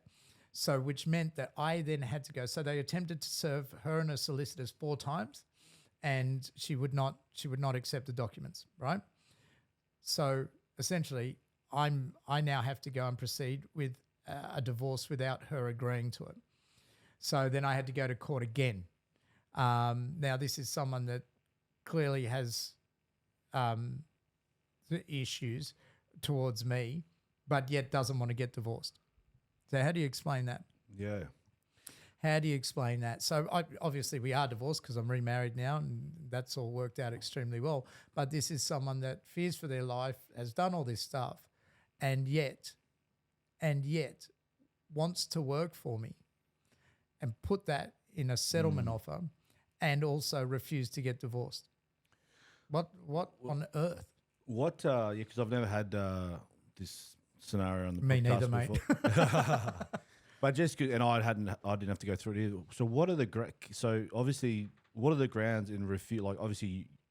No, so what you do is if you want to commence divorce proceedings, there's 2 ways to do it. You can agree and you have like a mutual divorce and you go, yes, cool. There's a few wait forms. 12 months, tick. Yeah, that's right. And then the one solicitor can just do it. And you submit it to the court. The court takes 31 days to then process that divorce. If the other party doesn't want to get divorced, you have to commence divorce proceedings and then serve them with the documents which they can then sign. If they get wind that they are trying to get served, they can avoid the process server. Now, keep in mind, you have to pay for this person every single time they go out to try and serve documents. My solicitor then chased up her solicitor and said, look, we're trying to serve the complainant with divorce papers, and she got in reply, we've been advised to not accept the divorce documents, so you're going to have to file, and there's a term for it, it's file in absence, I think it is. So, and then I had to go to court, and then a magistrate has to go through it. She didn't turn up to that. So again, just more time, money, everything wasted in something that could have been so simple, and it becomes overcomplicated. But I mean, if the police again go back and look at this and go, well, why don't you want to get divorced? And why do you want to keep working for him? It's ridiculous. Yeah, hello. It's absolutely ridiculous. But again, due process. You do an investigation. They're the things you find out. You don't do an investigation and you just take someone's word who's changed their statement 3 times. 3 times. And you just go, well, I just want to believe them. Yeah. You know, the police were questioned on the stand in the court case about certain things she had said. And the police out and out said, no, that didn't occur. Now, you want to talk about actual crimes, they're sitting right there. But once again, there's nothing done. Yeah. So what's the deterrent? What stops that? And that's my issue with it. When you've got real victims and it is so easy for a non-victim to go and make these allegations, destroy lives, relationships, all these things that come with that. What's the deterrent for the next person who just wants to be vindictive and nasty and has it out for someone? What is the deterrent for them to not do that? There's none. They get a financial incentive to do it. So that's ridiculous. That's right. And then on top of that, they have no repercussions when they're proved to be just a liar. Well, we're talking about it on the way up here, perjury. Now, Yeah, that's right. A gentleman reached out to me recently saying that he wants to bring perjury back in, and I know what perjury is. I looked into it, but apparently perjury is still in place here. Yeah, Like New South Wales definitely is. I don't know about Queensland, but it doesn't seem to be being used. So I actually have followed this up, and this is something that is moving forward. And you know, there are numerous things that have been proven overlooked by the police that need to be followed through on. And hopefully, you know, the system that I lost faith in, regained faith in, hopefully I can regain trust in. Yeah, I agree. Yeah, the episode I just dropped last week, lawyer Kate, she said that the cops, with all due respect, they need training in the whole DV department. Like, it's just too, I don't know what word, I don't know what. It's abused. The system is abused, mate, because it is difficult in this kind. And I do respect that the job that the police have to do is difficult. Had I done the things that she had said, it would have been a crime to have me, not suffer any consequences for that. But I didn't do them. All they had to do was investigate it. And the current climate is bad. It is very, very bad. There are too many victims of true domestic violence. That is not a question. There are far too many of them.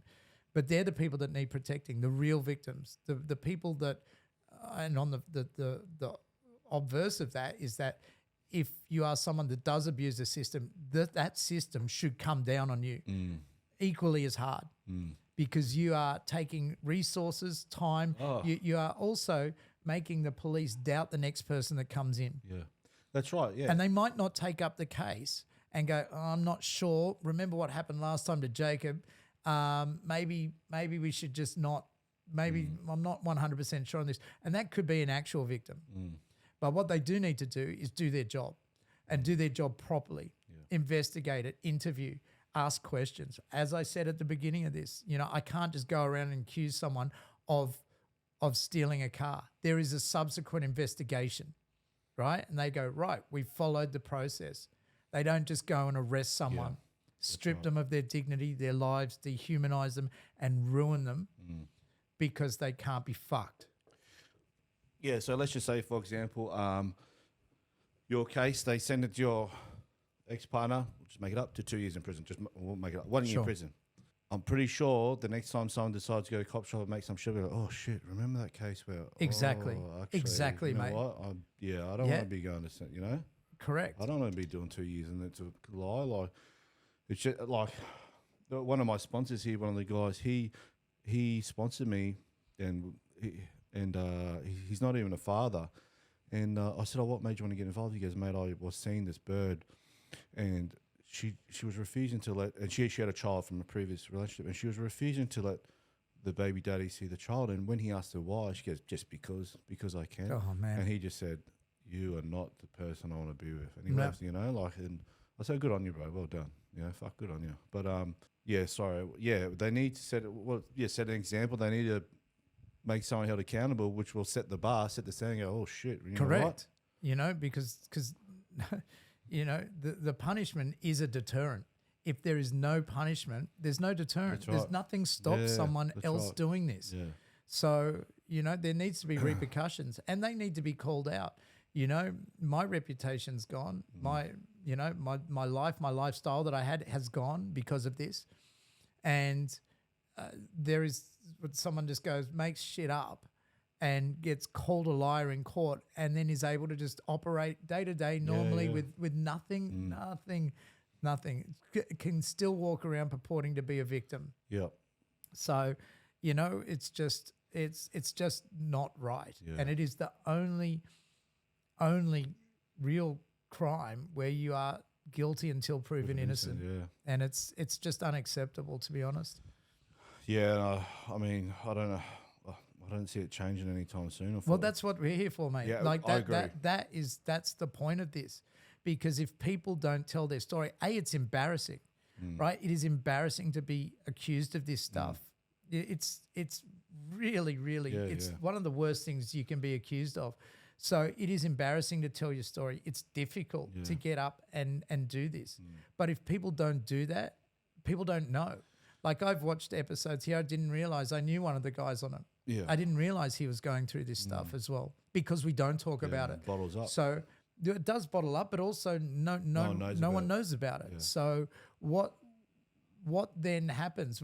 Everyone we encourage the system encourages women that have been the victims of violent crime to come forward and speak up. And they don't want to either because it is embarrassing, it's difficult, and it's all those things. Now, I'm not comparing this to a violent crime at all, but there is it just gets swept away. And the more people that do speak up and do say something, the more we can affect change. And by affecting change, that is how the system changes. And it is not just broken fathers, it's a broken system that has allowed us to get to this point. Yeah. And it's very sad and unfortunate that there are massive, massive casualties of this, and they are relationships between fathers and children and you know, whomever. But there has to be a way, and it has to start somewhere. And if this is where it starts, then fuck yeah, you know. And if it goes nowhere, well then we've tried. Yeah, absolutely. Yeah, it is embarrassing, but you know, I knew that like when I did my episode, I had to set the benchmark, given it's my platform. But you know, I face child protection, and well, that got squashed pretty quick. But child safety, and man, to sit down there with my lawyer and listen to this Bible full of allegations. Yeah, mate. I was putrid. Mate, it broke me when I listened to when her statement came through, and I sat down with my solicitors. It was one of the.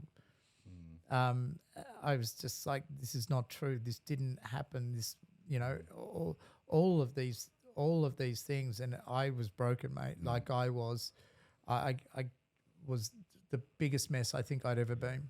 And it was hours and hours and hours of that. And I from there, I just didn't know, I could not see a way out of this situation that ended well at all. I just truly couldn't. I didn't know how it had got to that point, you know? Yeah, and not only did he get to that point, he got to that point just like that. Yeah, mate. And, you know, you're saying before, it's the hardest thing. I've said it many times before, you know, I've done multiple deployments, worked in 4 countries for 6 years during my 20s, but that system broke me. Yeah, mate. You know, it's that haven't broken me. You know, addiction in the past hasn't broken me, but that court system, it broke me, man. Yeah, mate. Yeah, it is easy to do. And you know, my solicitor said, had I not kept records and been able to just prove that these things, beyond any doubt, that these things did not occur. Now, what if someone is not as, you know, doesn't remember things as well as I do, and I have a very good memory? You know, what if they go, oh, I'm not sure where I was that day, but I was able to go, I wasn't there. You know, this didn't happen. How does this work when this blah, blah, blah, blah, blah, whatever how they all came together. And my solicitor said to me, this was truly a team effort. You know, this was a team effort. I couldn't have won this without the information you were able to provide, because those allegations were, whilst baseless, you know, they were disgusting. And they were, without my proof, they were her word against mine. And that's, but you're still guilty in the court of public opinion, mate. So I to try and paint the listeners, viewers, like I've done this before. People, it's easy to say, oh, you know, make sure you you know, record everything, but when you're actually in that position, doing it every day, it taxes. Oh, mate, no. I'm not talking about recording things. What I mean more so is that I was able to remember things and then go back through my phone and go, hang on, if she's saying this on this date, I'm pretty sure I was here. Or, you know. But that's still taxing on you going through. Mate, like if you said you were here on this day, you go through your bank statement, look, I was at Woolworths at this time. Couldn't have been me. Like, you know, that's just still taxing as well. Yeah, constantly proving this affidavits of just rubbish. Oh, mate, it's exhausting. Yeah. It is exhausting and stressful, and, you know, it really, there has been, like I said earlier, some really dark days, mate, and I'd 4:59 on a Friday arvo, she would send a brand new affidavit full of shit, and there goes my weekend. Yeah, mate. Yeah. There it goes. Locked in page after page. We haven't been together for 2 years. You're living in Brisbane. I live in Gold Coast. How could all this stuff even be? Oh, you're remembering all this new stuff. Like, yeah, mate. Rubbish. Yeah, no, it's just not on. Like, it really is not on, and it is just a system that has failed a lot of people. And that is true victims and also people like us. Yeah. You know? I think the turning point for the DV, just speaking to other people, was, I don't know if you guys heard because you live in a different state, but there was I think Hannah Clark, I think her name is, the incident up here in Brisbane where he burned his partner with the kids in the car. That was a couple of years ago. Yeah. Traumatic. Don't wish that upon anyone, right? I'm sure everyone would agree with that. But I think from that point on, it was just like, blanket everyone. The whole anything TV, just boom, boom, and from that perspective, it is a safer way to do it. But I think they don't understand the repercussions that come with doing that. So it doesn't mean that you have to stop doing that, but you have to investigate it as well. Of course. And go, okay. You can't just blanket everyone. Yeah, no. But, I think it's us coming because let's just say something does happen. Yeah. Then so everyone wants to cover the judge will cover us, the cop will cover their ass, and I swear, you guys can sort out in the background in a couple of years. But in the meantime, they're still letting everyone out on bail for other crimes who then go and murder people like they did on the weekend. Yeah. It's crazy, but there's a Two Worlds podcast. He's ex 3R dude. Two Worlds Collide. He uploaded. There's a guy out on. He had an ankle bracelet on. He's leg kicking a police officer. I think it's in Victoria. Victoria, they're always protesting. And he's out. He's out on. He's got 4 charges. He's got an ankle bracelet on. He's leg kicking a police officer, and he's out on parole. Like the conditions was crazy. What's going on here? That's another topic. That's another podcast in itself. Man, did we miss anything during this journey? Any important points? I don't want to miss anything. No, I think, all that I can say I've said. I do want to help affect change. And that's why I'm here. Yeah, look, my aim here is to obviously, make as much noise, in a respectful way, shine as much light on this negative vortex that it can't be ignored. That people are going to go, oh, fuck, look at the constant, same repetitive, the formula, blueprint, the same hurdles everyone's facing. Well, it is amazing when you look at how many people have been through such a similar thing, because when you're in it, you feel extremely alone.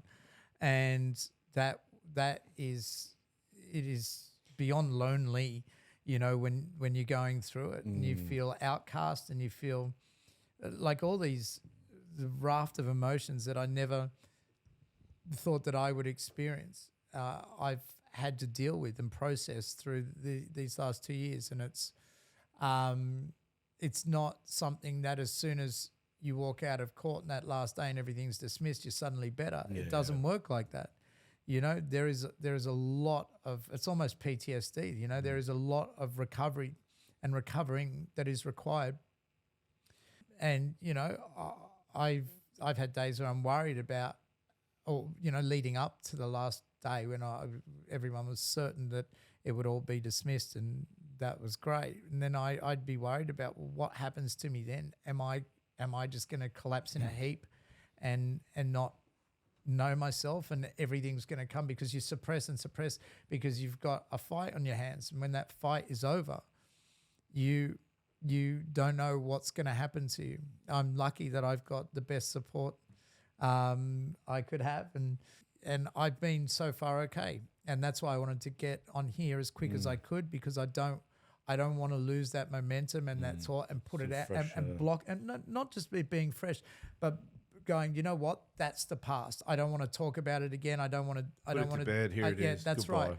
So I wanted to get on here as quick as I could after everything kind of finalized. So for me, no, I don't think that there's anything more at the moment. I'm sure there'll be a part 2.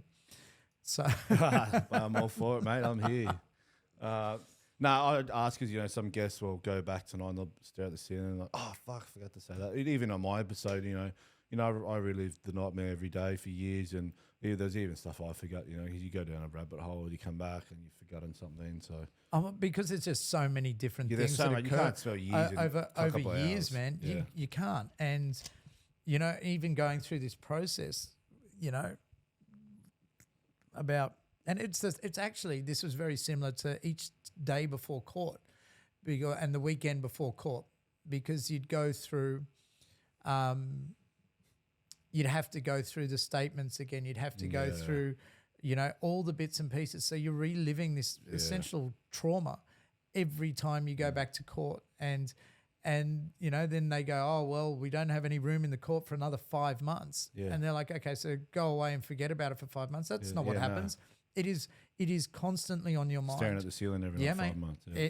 Exactly right. Exactly right. Yeah. And you can be experiencing a moment of joy, and then all of a sudden it's back in your head and you're in a dark, dark space again. And it's not as easy as the, police prosecutor, your solicitor, or the magistrate might make out when they're all looking for the next available date and someone's got paternity leave or whatever it might be, and it's 5 months away, and you're like, for fuck's sake, this is my life, right? Can we just get it done? I mean, I had one occasion, I was all prepared. It was the very first part of the hearing, and the complainant turned up that morning with a sick note. So all these months of preparation to go into it, Another and tactic. then they were like, "No, but she can't proceed, mate." You know what I mean? you're You like, just have to "Fuck," pay your and then legal team. Yeah, of course you got to pay them. yeah. You pay them for a whole day, and we're an hour and a half outside of Sydney, so we're everything is more. It's a whole day every single time, plus the prep days and all that that goes into it, and then you wait another 4 months until your next one, and then another 4 months, and then another 5 months, and then you're 5 days in, and you get to the end, and you're like, this has taken 2 years for 5 days. The family court's so backlogged that what they do is, when I went to trial, This is criminal court. yeah, no, but I'm just going to family court for family court. They're so backlogged that they're double and triple booking trials, hoping that one is hopefully going to be wrapped up. They're trying to catch up. They can't. So I rocked up to trial this day, 3-day trial, and they're, oh, sorry, mate, there's the runes book. What do you mean the runes book? Here, it's my name. Oh, no, there's a... My legal team said, mate, they're so backlogged. They're obviously hoping that this one was going to wrap up, or someone did a no-show, so they can get the next one in. Oh, well, you've booked me in, so am I going to get my money back? Yeah. I'm here. Yeah, no, I've taken time off work. My parents have driven here. Yeah. Everyone's oh no, you still got to pay though, because the court doesn't have their shit together. Yeah, mate, it's and they say, oh, it's because of COVID. Well, no, it's probably because there's so many people like us in the system that shouldn't be there that are clogging it up. So the police actually did their job properly, and were able to identify filter it out. True crimes and true victims, then it wouldn't be so clogged, and then everything moves a lot smoothly. And you can't. They expect you just to put your life on hold for 2 years. What can you do in that time? Yeah. You worry about every time you go to the airport, are you going to be allowed to leave? Are they going to slap something else on you? Yeah. All these different things that go on. And mate, the worry is endless. You worry about everything. It got to the point where I was so, how would you say, calm about it. So, I was living up at a farm at the time, 2.5 hour drive from here. And a constable from down here, Gold Coast, would call me and goes, this is Constable so-and-so from Pimpama Police Station. And I'm like, yeah, mate. He goes, oh, we've got some breaches of DVI. I said, what is it today, my man? What is it today? And then he's like, oh, apparently. I said, just when did today? Stop you right there. Can you ring the local police station in this town I am? I'm 2.5 hour drive. If you call him, he will drive to the farm right now. I'm here. I'm 2.5 hour drive. Yeah. You waste your time. You're wasting your time. But I wasn't, so mate, what was it? Now I'm just like, what is it today, my man? Like, well, oh, yep, I'm sure. And isn't that sad that you get so casual about something so serious? I know. That's my reality. You get desensitized to it, and all of a sudden shit that you thought was so bad at the beginning, you're like, yeah, okay. Yeah. And that's bad, man, because that's a really bad state of mind to be in, where shit that is so serious just becomes blasé and day to day. So my reality was when I got off supervised care, I still had to do a handover at a supervision centre, grab my daughter on leave. I filmed everything. Yeah. Because this I face, you name it, Alec, day after day, week after week, month after month. I'd go I used to wear a GoPro into the police station. Yeah. The police were sweet with that. I said, but this was my reality. Cameras on the front of my car, cameras on the rear of my car, because you name it, there's going to be allegation. I have to film handover, because if let's just say, for example, she handed my daughter, and then I handed it back, and she, oh, there's a bruise, you have any care? I go, hold on. When I handed it to her, I do the date, time, recording. Yep. There was no bruise on my daughter's leg, and then at the end I do it. So that didn't happen in my care, but that was my reality. Yeah. It's Yeah, so mate. sad. And you are constantly thinking about the worst case scenario. Oh. And that is such a negative headspace to be in. And it's very hard to move forward from that because you are going, well, what can happen? What are the repercussions if I do this or if I say this or whatever it might be? And you are constantly thinking about the worst. And you truly forget how to experience any joy or happiness because your head is always going to, yeah, but what if fucking, and then it is, and it's bad. Right. And these are the things that aren't considered by just blanketing everyone with allegations and charges and court and fucking whatever else they want to throw at you. Yeah. You know, it's a very, you can't explain it and put into words to anyone who's not been through it because I would have been like, yeah, all right. Just don't think about it, you know, don't worry about it. Well, fuck, that's not the way it works. You know, you are constantly thinking about it and it does not go away and you're putting on a happy face for your stepkids or for your mum or whoever it might be and saying, it's okay, I'm all right. And you're fucking not all right. Yeah. You are nowhere near all right. But you just get on with things and you push on and you trust a system that you don't believe in anymore. And it's a very juxtaposed position to be in. So anyway, that's life, mate. I know, right? It's a roller coaster. Well, mate, if we haven't missed anything, I want to make sure I've got some conclusion questions, but sure, before we go for it. We covered everything. I think we have, mate. All right, mate. Happy days. Well, look, my questions are the same. Since episode 10, I've added one more, but the question's always the same. I ask all my guests, even if I've had a broken daughter in the past. The questions are tailored for fathers, but I just answer the same questions, just answer them as best as I can. So, any advice for fathers, knowing what you know now, would you have changed anything during the court process? Men, or people in your position? Yeah. Would I have changed it? No, I think that I did it the best I could. So would I change that? No. Well, the advice I would give would be to just, be dignified, be silent. Your truth will come out and the truth will come out. And this is not, you don't ever want to lower yourself to their level.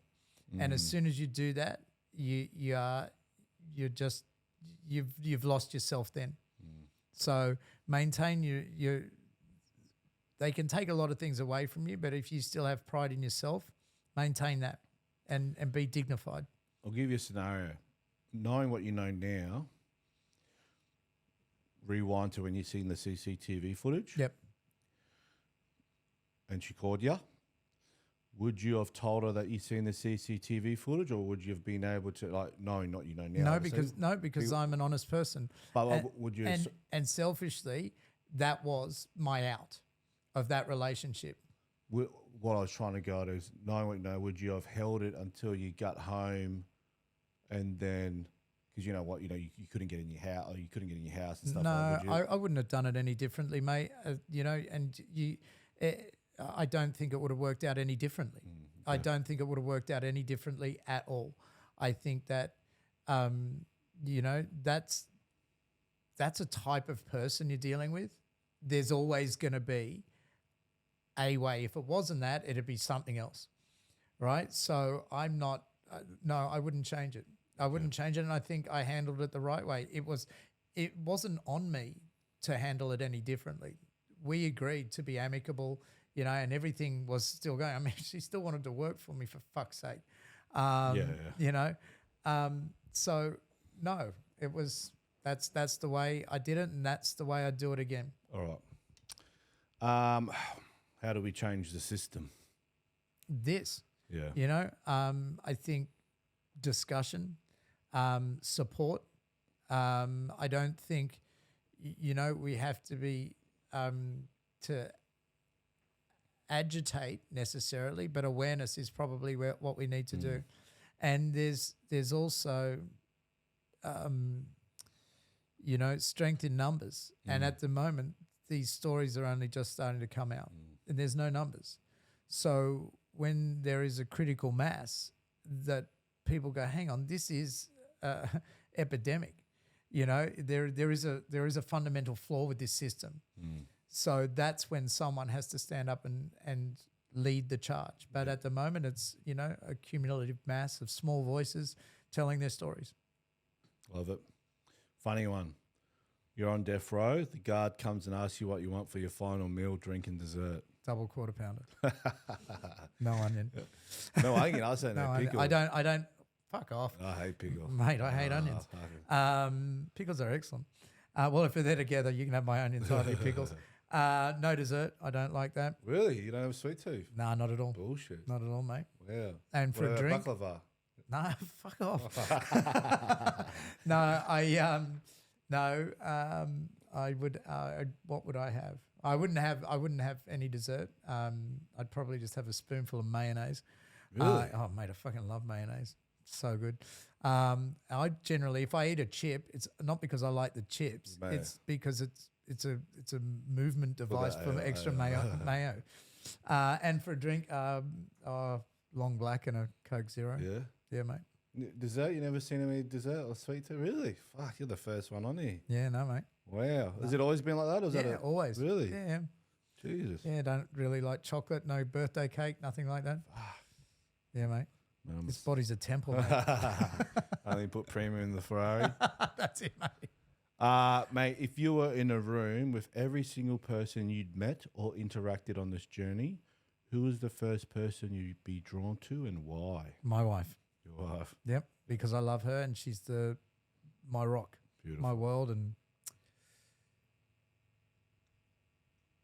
Buck right at the end.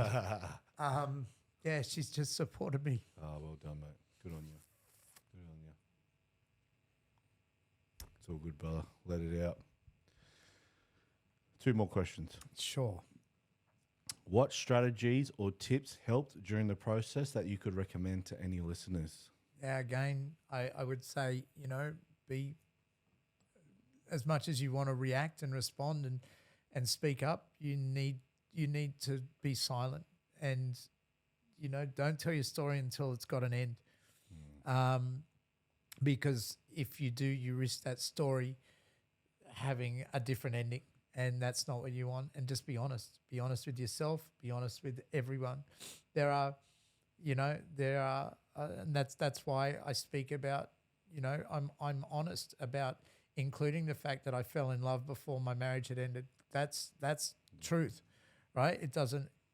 It's not in a lot of people's eyes, the right thing to do, but they don't have context about where the other relationship was at the time anyway. But the point is that you have to be honest, and some of those truths are difficult. But yeah, I mean, if you want to be judged as a good man or a good person, you have to be an honest one, and that's paramount to everything. And if you've got children, they need to take their lead from you. Yep. And that fundamentally is showing them the way to be a good person. Nice, and it starts with the truth. I like it. All right, last one. This normally rattles a few people, depending where you're at in life. Any message for your children? Yeah, mate. I love you, mate. I miss you, and my door's always open, and I'll continue to message you. Beautiful. And I want you to know the truth. Beautiful, bro. Well, look, guys, before we wrap up, some people are big on social media, some people aren't, some people like to give their handles in case people want to reach out. No, you don't have to give it. You can tag me in the post if they want to. Yeah, I'll tag them in the post for those if you want to reach out, ask any questions. But, mate, on behalf of the Broken Fathers podcast and all my listeners and viewers, I'd like to thank you both for taking the time out of the day and travelling up here.